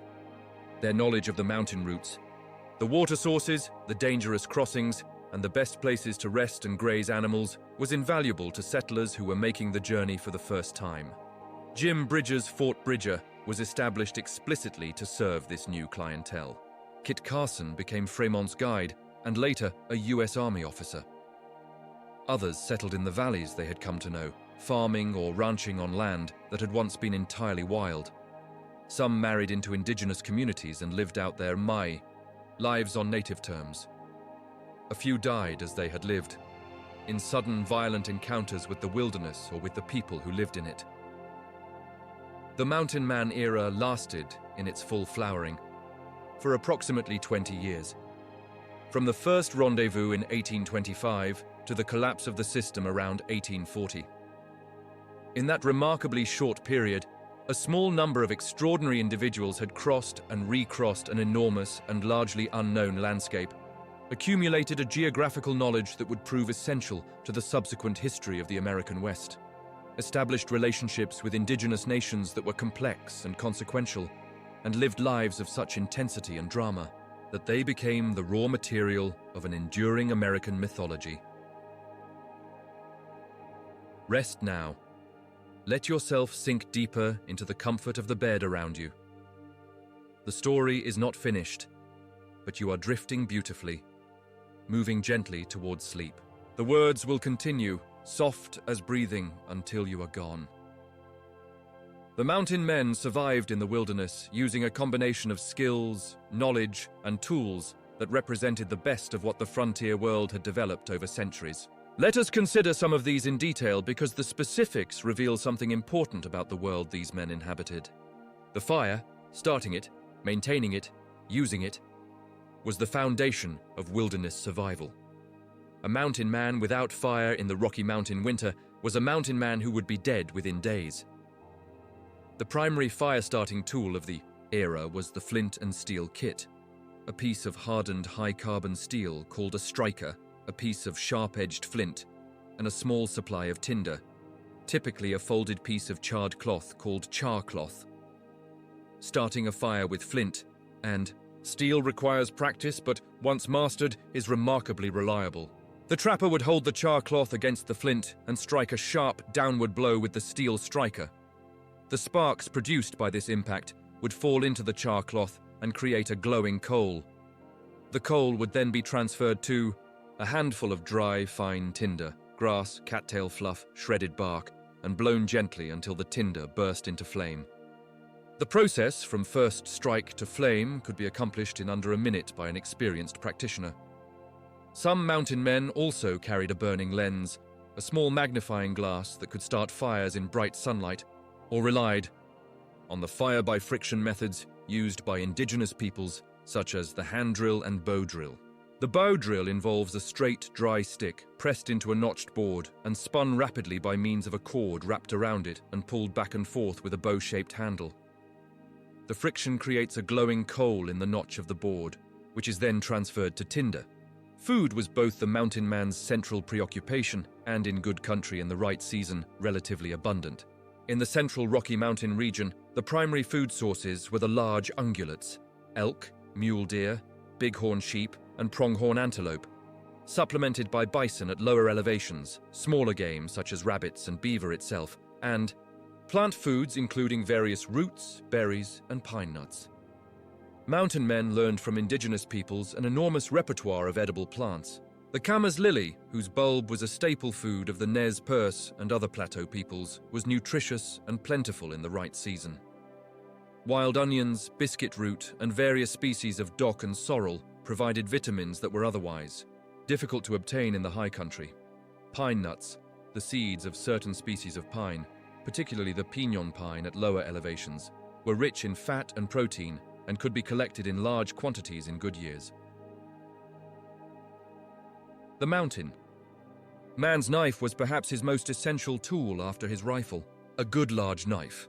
Most mountain men favored blades of 8 to 10 inches, similar to what we now call a Bowie knife, though the standardized Bowie knife design was not established until the late 1820s, was used for everything from skinning animals and preparing food to building shelters, shaping wood, and, when necessary, as a weapon. The tomahawk, a small axe with a handle of about 18 inches, was another multi-purpose tool that most mountain men carried.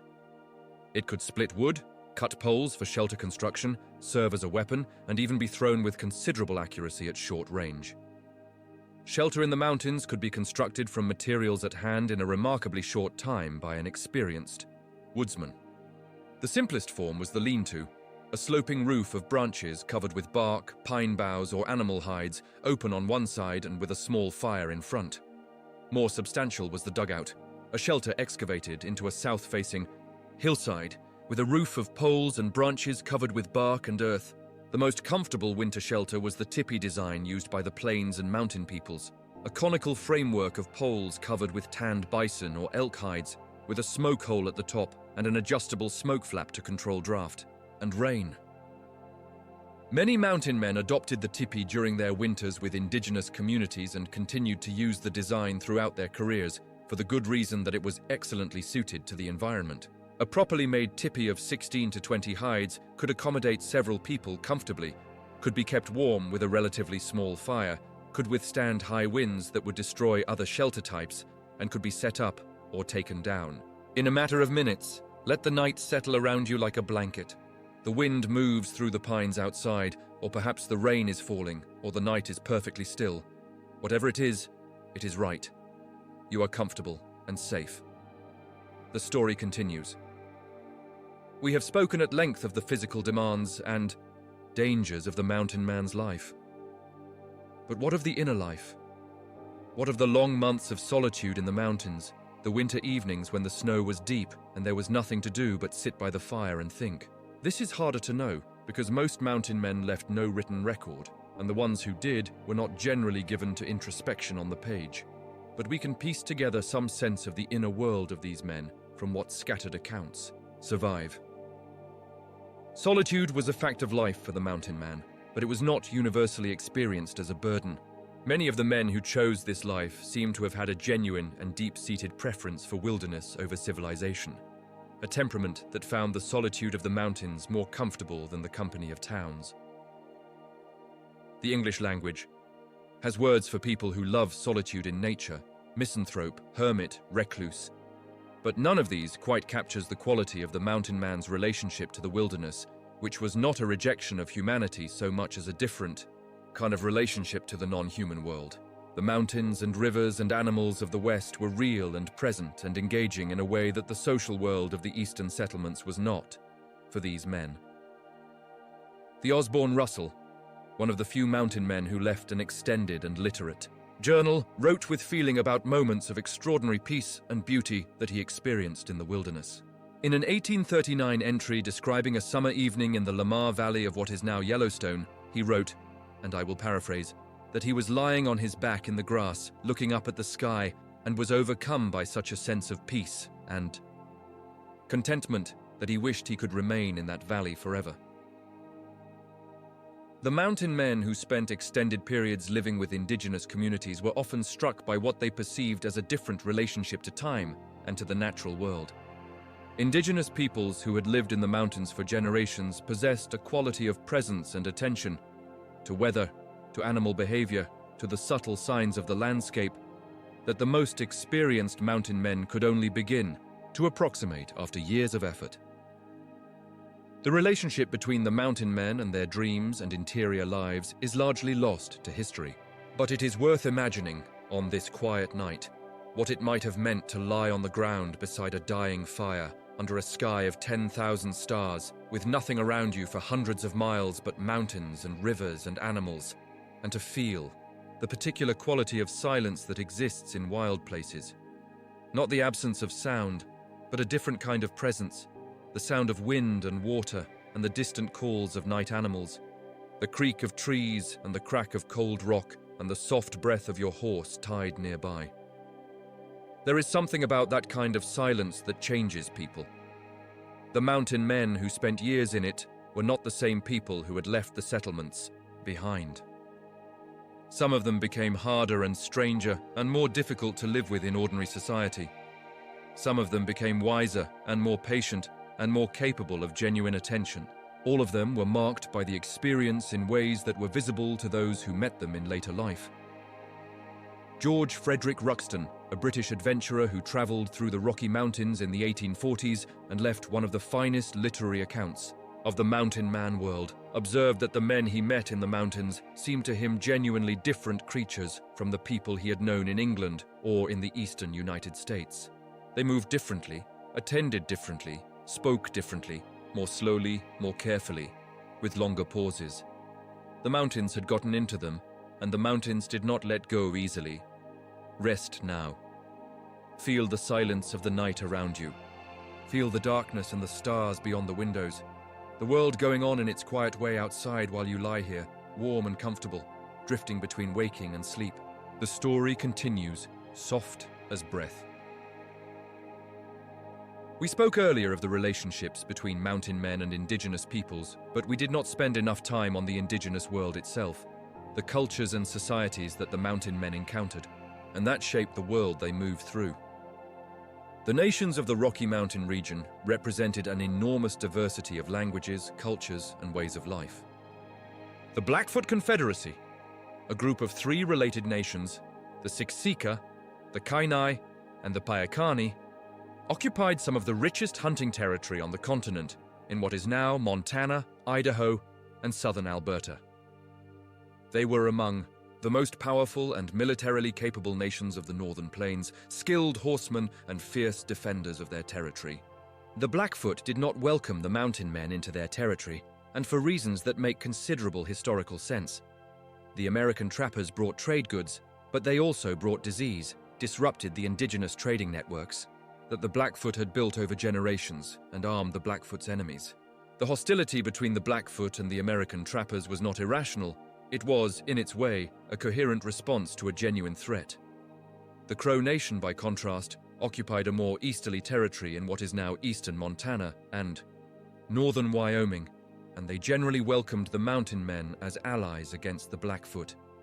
The Crow were remarkable horsemen, widely considered among the finest riders on the continent, and their horsemanship was visible in the quality of their horse herds, which were among the largest and finest on the plains.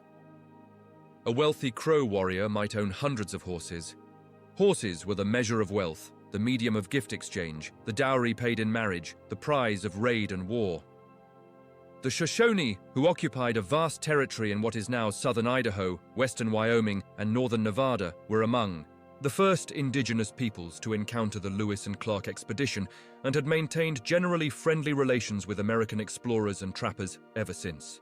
The Shoshone had introduced the horse, obtained from Spanish settlements to the south, to many of the other mountain nations in the 18th century. The Nez Perce, in what is now Idaho and northeastern Oregon, were famous for their horsemanship and their selective horse breeding program. The Appaloosa breed they had developed was prized throughout the West and was among the most valuable trade goods available at any rendezvous. Each of these nations had a rich spiritual life, complex systems of governance and social organization, sophisticated knowledge of the natural world, and technologies that were in many respects superior to those of the mountain men for the specific conditions they faced. The tipi we described earlier was one example. The buffalo robe, a bison hide tanned with the hair still on, worked to extraordinary softness by the women of the Plains nations, was another.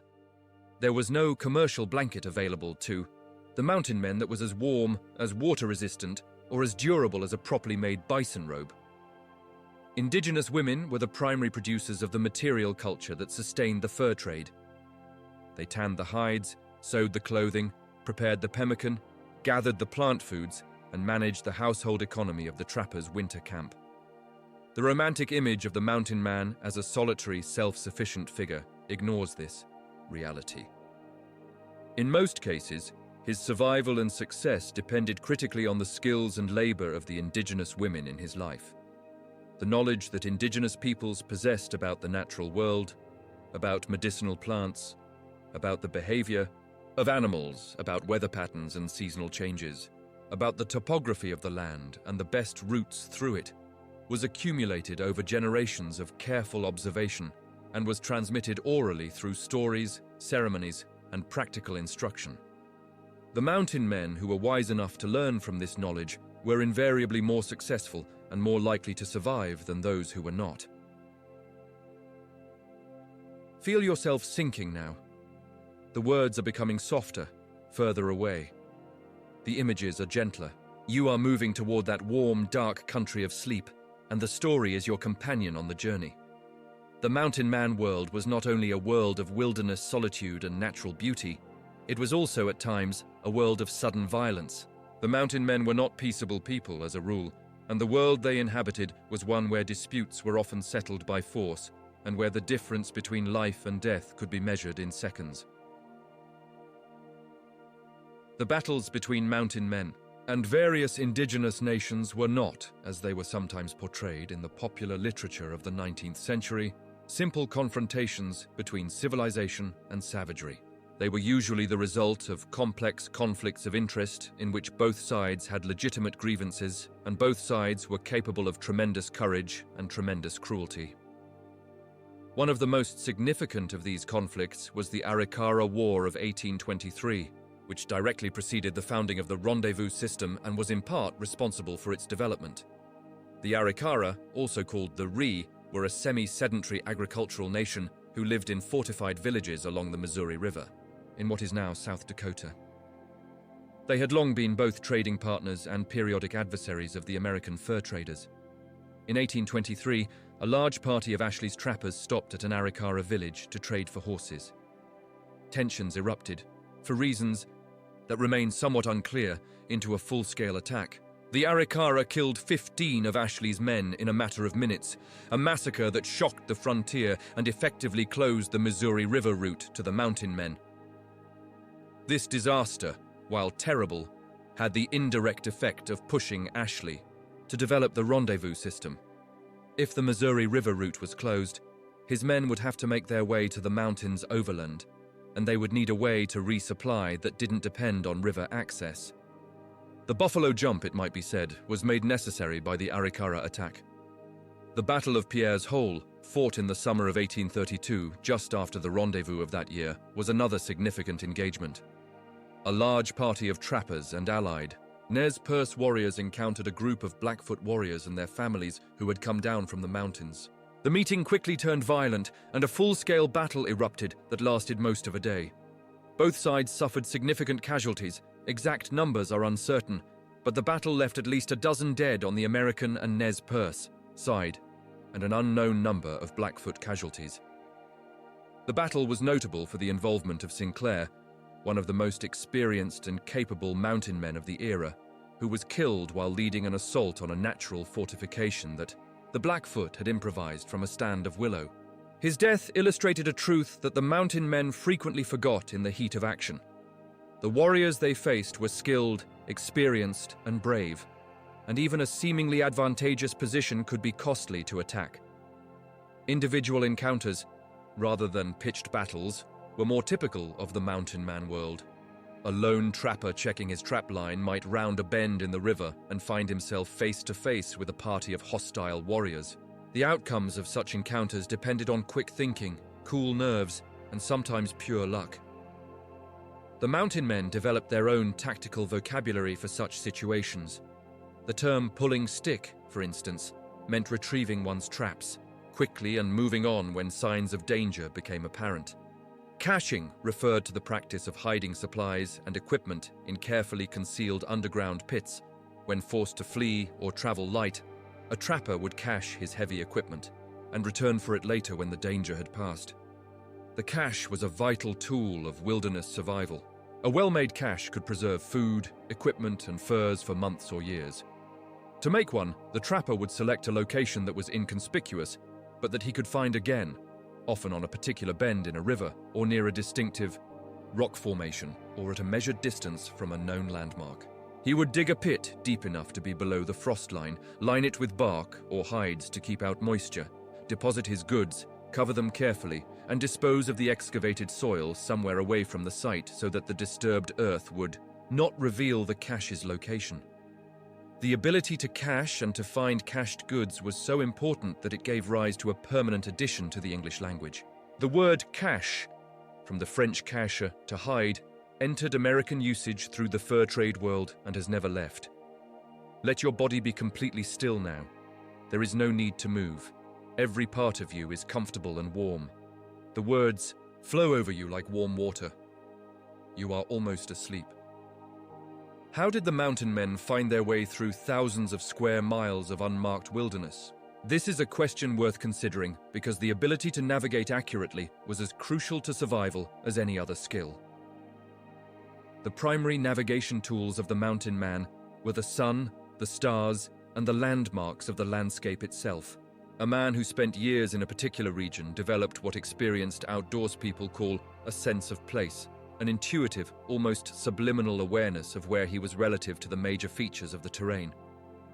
The ridgelines, the river systems, the distinctive profiles of particular peaks. These became as familiar as the layout of a well-known city to someone who had lived in it for years. The compass was known and used by mountain men, but it was a less essential tool than might be imagined, because the Rocky Mountain landscape provides so many other orientation cues. The mountains run roughly north-south, and the prevailing weather systems come from the west. So a man who knew the direction of the nearest ridge could usually orient himself well enough to navigate effectively. The stars were particularly important for long-distance navigation and for maintaining a sense of direction when clouds obscured the sun. Polaris, the North Star, is the brightest star within about 1 degree of the celestial North Pole, and can be used to determine true north with considerable accuracy. The mountain men knew this star well.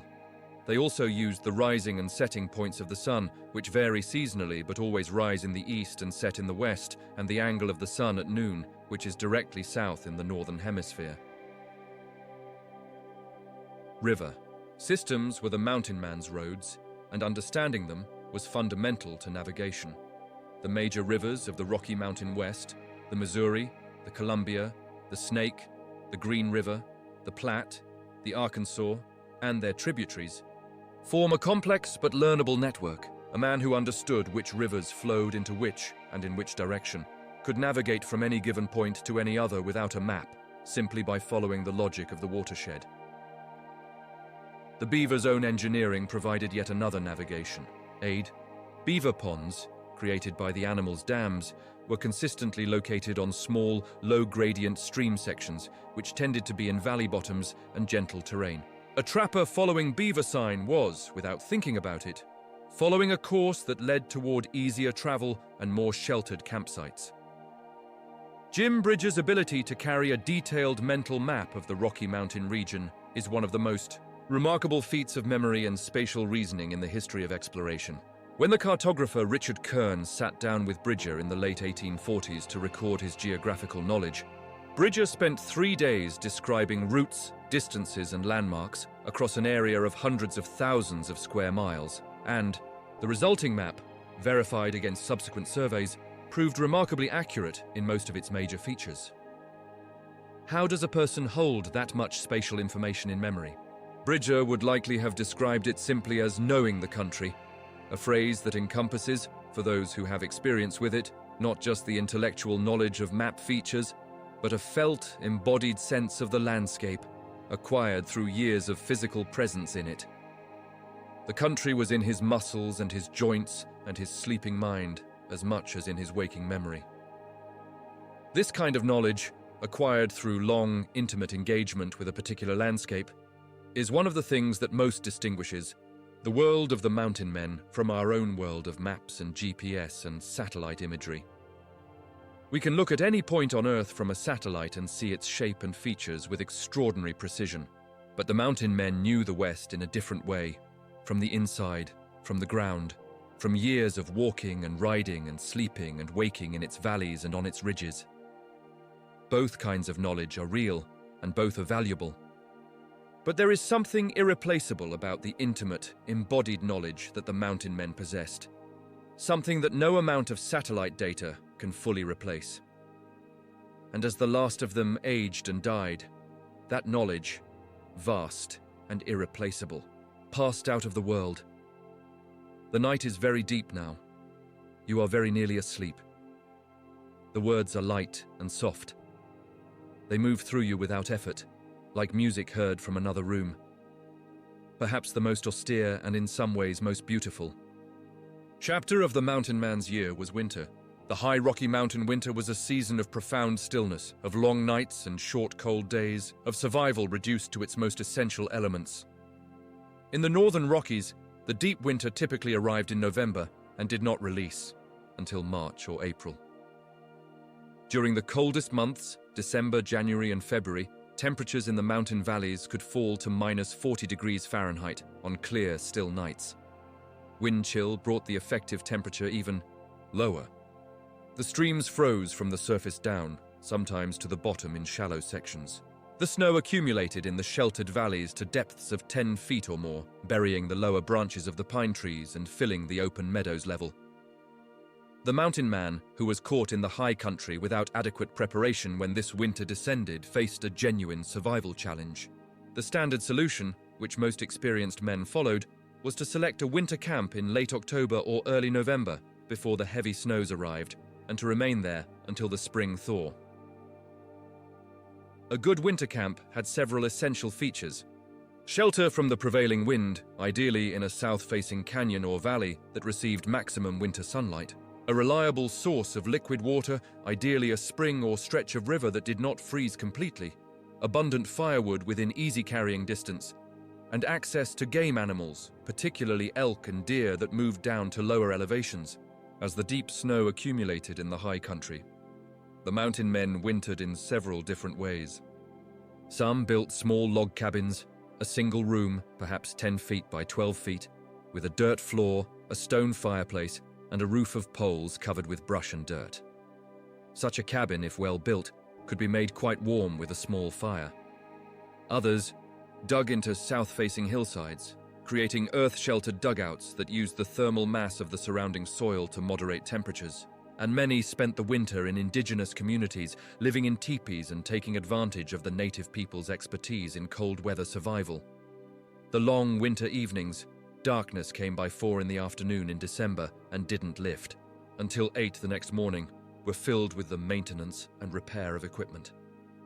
Traps needed to be cleaned and oiled, clothing needed to be mended and replaced. Moccasins wore out quickly and needed constant attention. Rope and cordage needed to be braided and repaired. The mountain man who kept busy through the winter with these tasks arrived at spring with his equipment in good order and ready for the trapping season. The man who did not arrive at spring with a pile of broken, worn-out gear and a significant disadvantage. Some mountain men spent the winter evenings in more intellectual pursuits. Those who could read, a minority, but a significant one, carried books and read by firelight. The Bible was the most common volume, both for its spiritual comfort and because it was widely available, and those who had learned to read had often learned to do so with it. History books were prized. Any book really was prized.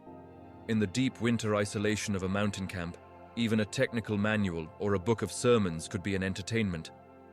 Those who could not read found other ways to pass the evening, hours. The oral tradition of the mountain man world, the tall tale, the yarn, the story of adventure and narrow escape, was rich and sophisticated. A man who was a good storyteller was a valued companion on a winter expedition because his stories could make the long evenings pass more quickly and could lift the spirits of the entire camp when cold and darkness and monotony threatened to depress them. Music was also important. Many mountain men carried fiddles, harmonicas, or jaw harps, small instruments that were light enough to pack and durable enough to survive the rigors of wilderness travel. The music they played was the folk music of the frontier. jigs and reels, ballads and hymns, the tunes that had come across the Atlantic with the Irish and Scots settlers and been transformed by generations of American variation into something new and characteristically American. In the deep quiet of a mountain winter night, with the snow falling silently outside and the fire burning low, the sound of a fiddle playing could seem the most beautiful thing in the world. Rest now. Let the music play in your mind, soft and far away. The fire burns low, the snow falls. You are warm. The mountain men lived without doctors, without hospitals, without the medicines that we take for granted today. When illness or injury struck, and it struck frequently, they were on their own, dependent on whatever knowledge they could draw from their own experience, from the experience of their companions, and from the extensive medical knowledge that indigenous peoples had accumulated over generations. The most common injuries in the mountain man world were those associated with their work: frostbite, burns, knife wounds, and the varied injuries that came from falls on rocky terrain, encounters with large animals, and the occasional violence of human conflict. Broken bones were not uncommon. Infections were serious and often deadly. Mountain men treated frostbite with the same technique that indigenous peoples had long used and that modern wilderness medicine still recommends: slow rewarming in moderately warm water without rubbing or direct heat application. Frostbitten flesh is fragile and easily damaged further by rough handling. The mountain men who understood this survived frostbite better than those who did not. Wound care was more difficult. The mountain man world had no antibiotics. Those would not be discovered for another century. Infected wounds could and did kill. The mountain men used several approaches to wound management. Washing wounds with clean water, while it may seem obvious, was not universal in the early 19th century. The germ theory of disease had not yet been established, and many people did not understand why wound cleanliness mattered. Those mountain men who had learned from indigenous peoples that wounds should be washed and kept clean survived infections better than those who had not. Indigenous medical practitioners used many plants with genuine antibacterial or antiseptic properties. Yarrow, a white-flowered plant of the genus Achillea, common throughout the Rocky Mountain region, was widely used as a wound treatment, applied as a poultice or a wash. Modern research has confirmed that yarrow contains compounds with genuine antibacterial properties and that it promotes blood clotting, making it valuable for surface wounds. Echinacea, various species of purple coneflower native to the north.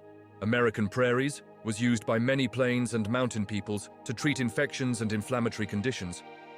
Its medical properties have been a subject of considerable modern research, and while the evidence is mixed, some preparations do appear to have modest immunostimulant effects. For the mountain man with a serious wound, a deep laceration, a bullet wound, a bone fracture, the treatment options were limited but not negligible. Bullet wounds were common enough that most experienced trappers had some knowledge of how to manage them. A ball that passed cleanly through the soft tissue was often left to heal on its own, with the wound kept clean and the patient rested. A ball lodged in the body presented a more serious problem, since it could cause ongoing infection and pain, and had to be removed. Bullet removal in the field, performed without anesthesia or antiseptic, and often by someone with no formal medical training, was an ordeal. Men who underwent it and survived demonstrated a degree of stoicism that is almost incomprehensible to us today. The famous surgeon who accompanied the Missouri Legion during the Arikara War noted that the wounded men under his care rarely cried out during the procedures he performed on them, maintaining a silence that he attributed to pride and the pressure of a culture that valued displayed toughness. Some of the most successful wilderness surgeries of the mountain man era were performed not by formally trained physicians, but by mountain men themselves. Jim Bridger carried a 3-inch arrowhead embedded in his back from a battle in 1832 until 1835, when the missionary doctor Marcus Whitman removed it at the rendezvous of that year. Bridger was reportedly calm throughout the procedure, which was performed with a knife on the open ground of the rendezvous camp in front of a fascinated audience. Sleep is close now. You can feel it at the edges of your awareness, warm and dark and welcoming. Let yourself drift toward it. There is still story, still warmth, still voice, but you don't have to follow every word. Just float. The mountain men came from a variety of religious traditions, and their responses to the spiritual dimensions of their experience were equally varied. Some were deeply religious, carrying their faith into the wilderness as naturally as they carried their rifles. Some were skeptics or agnostics who found the language of religion inadequate to describe their experience of the natural world. Many were something in between. Men who had grown up in a culture saturated with Christian imagery and narrative, who prayed in moments of extremity and ignored religion when things were going well. Jedediah Smith, as we mentioned earlier, was genuinely devout in a way that was unusual enough among mountain men to be frequently noted by his contemporaries. He led prayer services for his parties when the circumstances permitted it and maintained his religious observances with a consistency that his companions found either admirable or peculiar, depending on their own dispositions. At the other end of the spectrum were men who seemed to have found in the wilderness a spiritual dimension that was entirely their own, not connected to any formal religious tradition, but deeply felt nonetheless. The mountain man who wrote in his journal about lying in the grass of the Lamar Valley and wishing he could stay there forever was not, by the evidence of his other writing, a conventionally religious man. But his description of that moment has a quality of reverence and awe that most people would recognize as genuinely spiritual.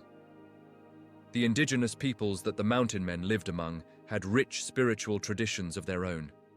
Traditions in which the natural world was not background, scenery for human drama, but was itself animate, sacred, and full of power. The animals, the mountains, the rivers, the weather, all had spiritual dimensions that affected human life and required respectful engagement. Many mountain men were genuinely influenced by these indigenous spiritual perspectives. Men who spent years living among Crow or Shoshone communities absorbed some of their spiritual worldview as naturally as they absorbed their languages and practical knowledge. A man who had participated in a Crow sun dance ceremony, or had undertaken a vision quest at the encouragement of an indigenous friend, or had witnessed the ceremony performed to honor a successful hunt, was not likely to return from that experience, entirely unchanged. The land itself had a spiritual quality for those who spent enough time in it.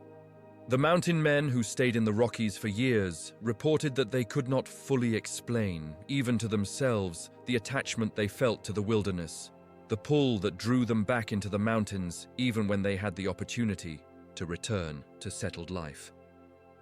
It was not purely rational. It was not just about beaver pelts and the rendezvous and the companionship of a free life. It was something that went deeper than that.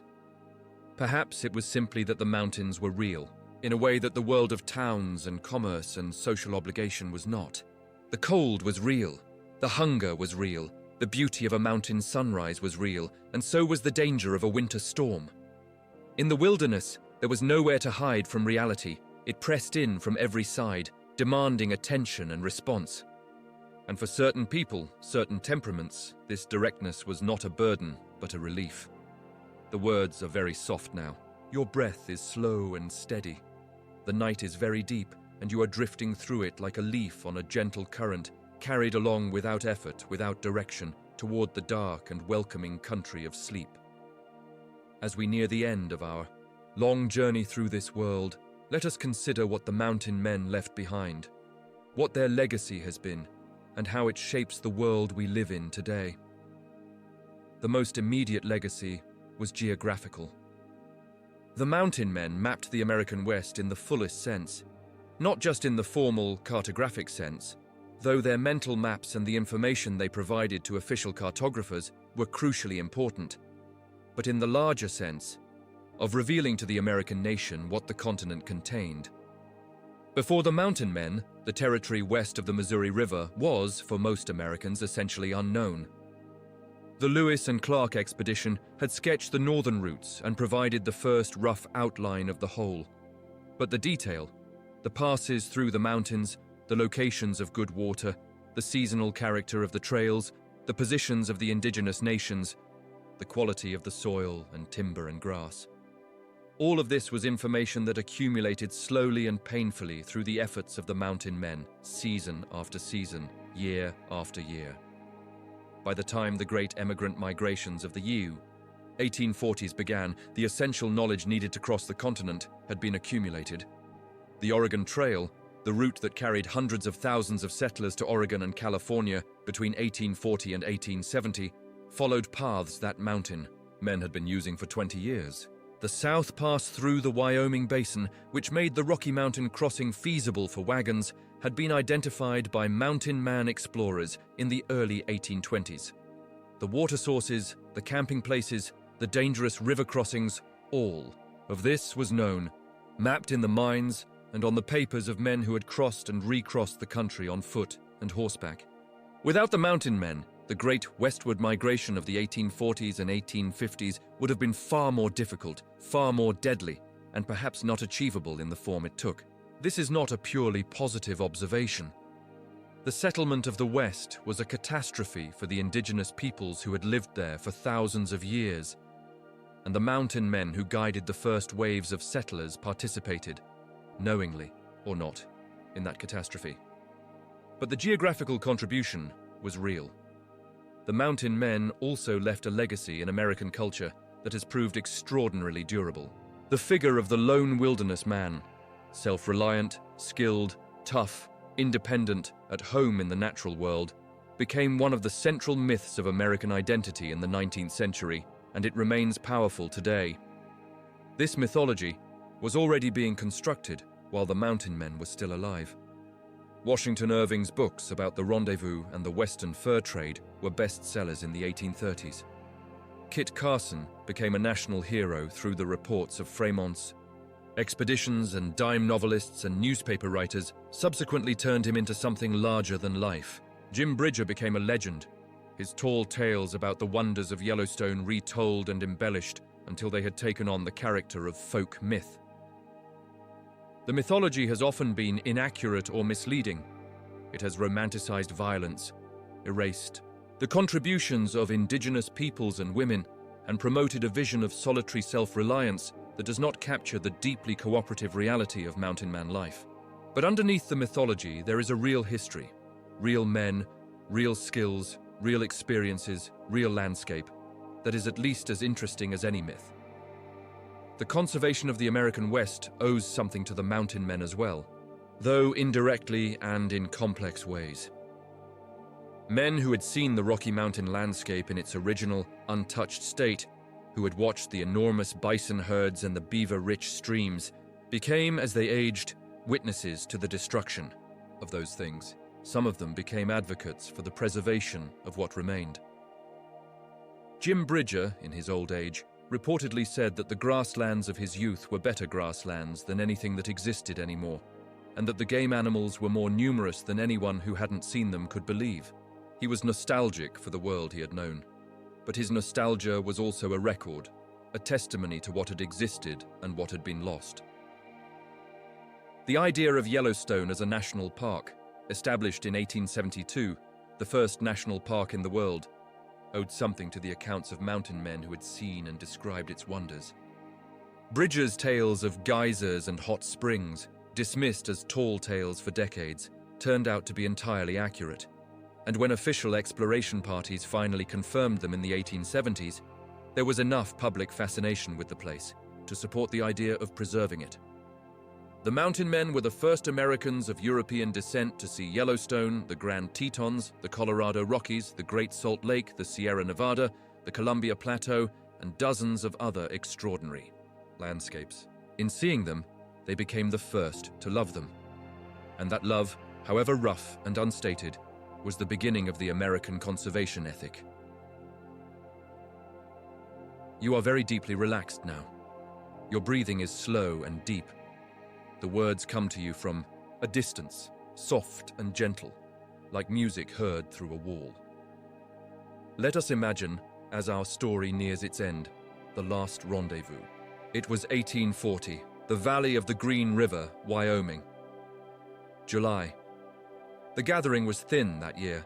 The fur trade was already effectively dead. The beaver market had collapsed.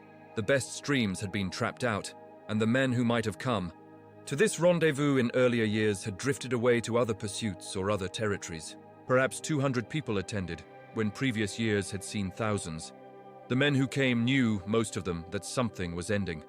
They had seen the change in the mountain streams, the quiet where there had been sound, the empty ponds where there had been dams, the bare banks where there had been beaver sign in every direction. They had seen the shift in the markets, the falling prices, the suppliers who arrived with smaller pack trains or did not come at all. Some of them had already begun to think about what would come next. Jim Bridger was planning his trading post. Kit Carson was scouting for the government. Joe Meek was heading for Oregon, where land was free and there was talk of a new settlement that needed men of his particular skills. But for one last summer, they were mountain men. They traded their furs, the modest season's catch, worth a fraction of what it would have been 10 years before. They bought their supplies, they told their stories, they raced their horses across the valley floor and competed at shooting and wrestling and the dozens of other informal competitions that gave the rendezvous its character. And then, in ones and twos and small groups, they departed. Heading north, south, east, west, heading back into the mountains that had been their home, or heading toward the new world that was already building at the edges of the wilderness. Behind them, the valley fell quiet. The grass grew back over the places where the tents had stood. The river ran on as it always had, cold and clear. The era of the mountain man was over, but the mountains remained. The Tetons still rose, silver and grey and white, above the valley of the Snake. The Green River still ran through its canyons, emerald in the shadow and bright as glass in the sun. The great Rocky Mountain spine still ran from north to south. 3,000 miles of rock and ice and wind, unchanged by the brief passage of these extraordinary, rough, skilled, limited, courageous and irreplaceable men. They had walked and ridden and slept and woken and worked and suffered and laughed in those mountains for a generation. They had learned the mountains in the most intimate possible way, not as tourists or students or administrators, but as people for whom the mountains were home. And that knowledge, that intimacy, is the truest legacy they left behind. And now, as the story ends and the night deepens around you, let the images settle softly. The wide mountain valleys, the rivers catching the last light, the horses grazing in the evening meadow, the small fire burning low at the camp's edge, the extraordinary sky, thick with stars, the Milky Way a river of light from horizon to horizon. These men, Coulter and Glass, Ashley and Bridger, Smith and Carson, and the hundreds of others whose names we don't know, lived in that world, fully and fiercely, for the brief season that was given to them. They are gone now, all of them, long gone, their names fading on old markers in small western cemeteries, or simply lost entirely. But the mountains are still there. The same stars wheel above them every night.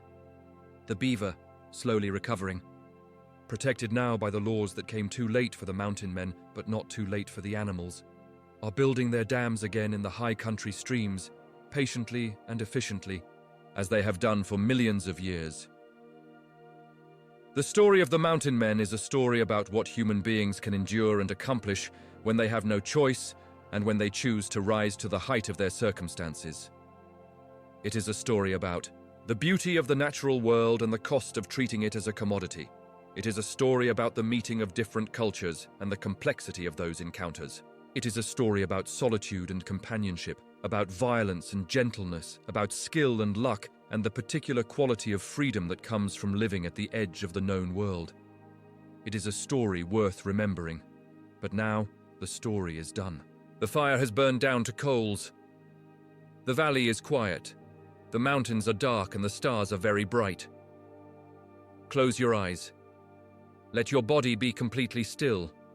Let your breath be slow and even and deep. You are warm. You are comfortable. You are safe. The mountains are there if you want them. Somewhere in the soft country between waking and dreaming, the ridges and valleys are waiting, the rivers are running, the night is wide and full of stars. Sleep now. Rest. The mountains will be there in the morning. Good night.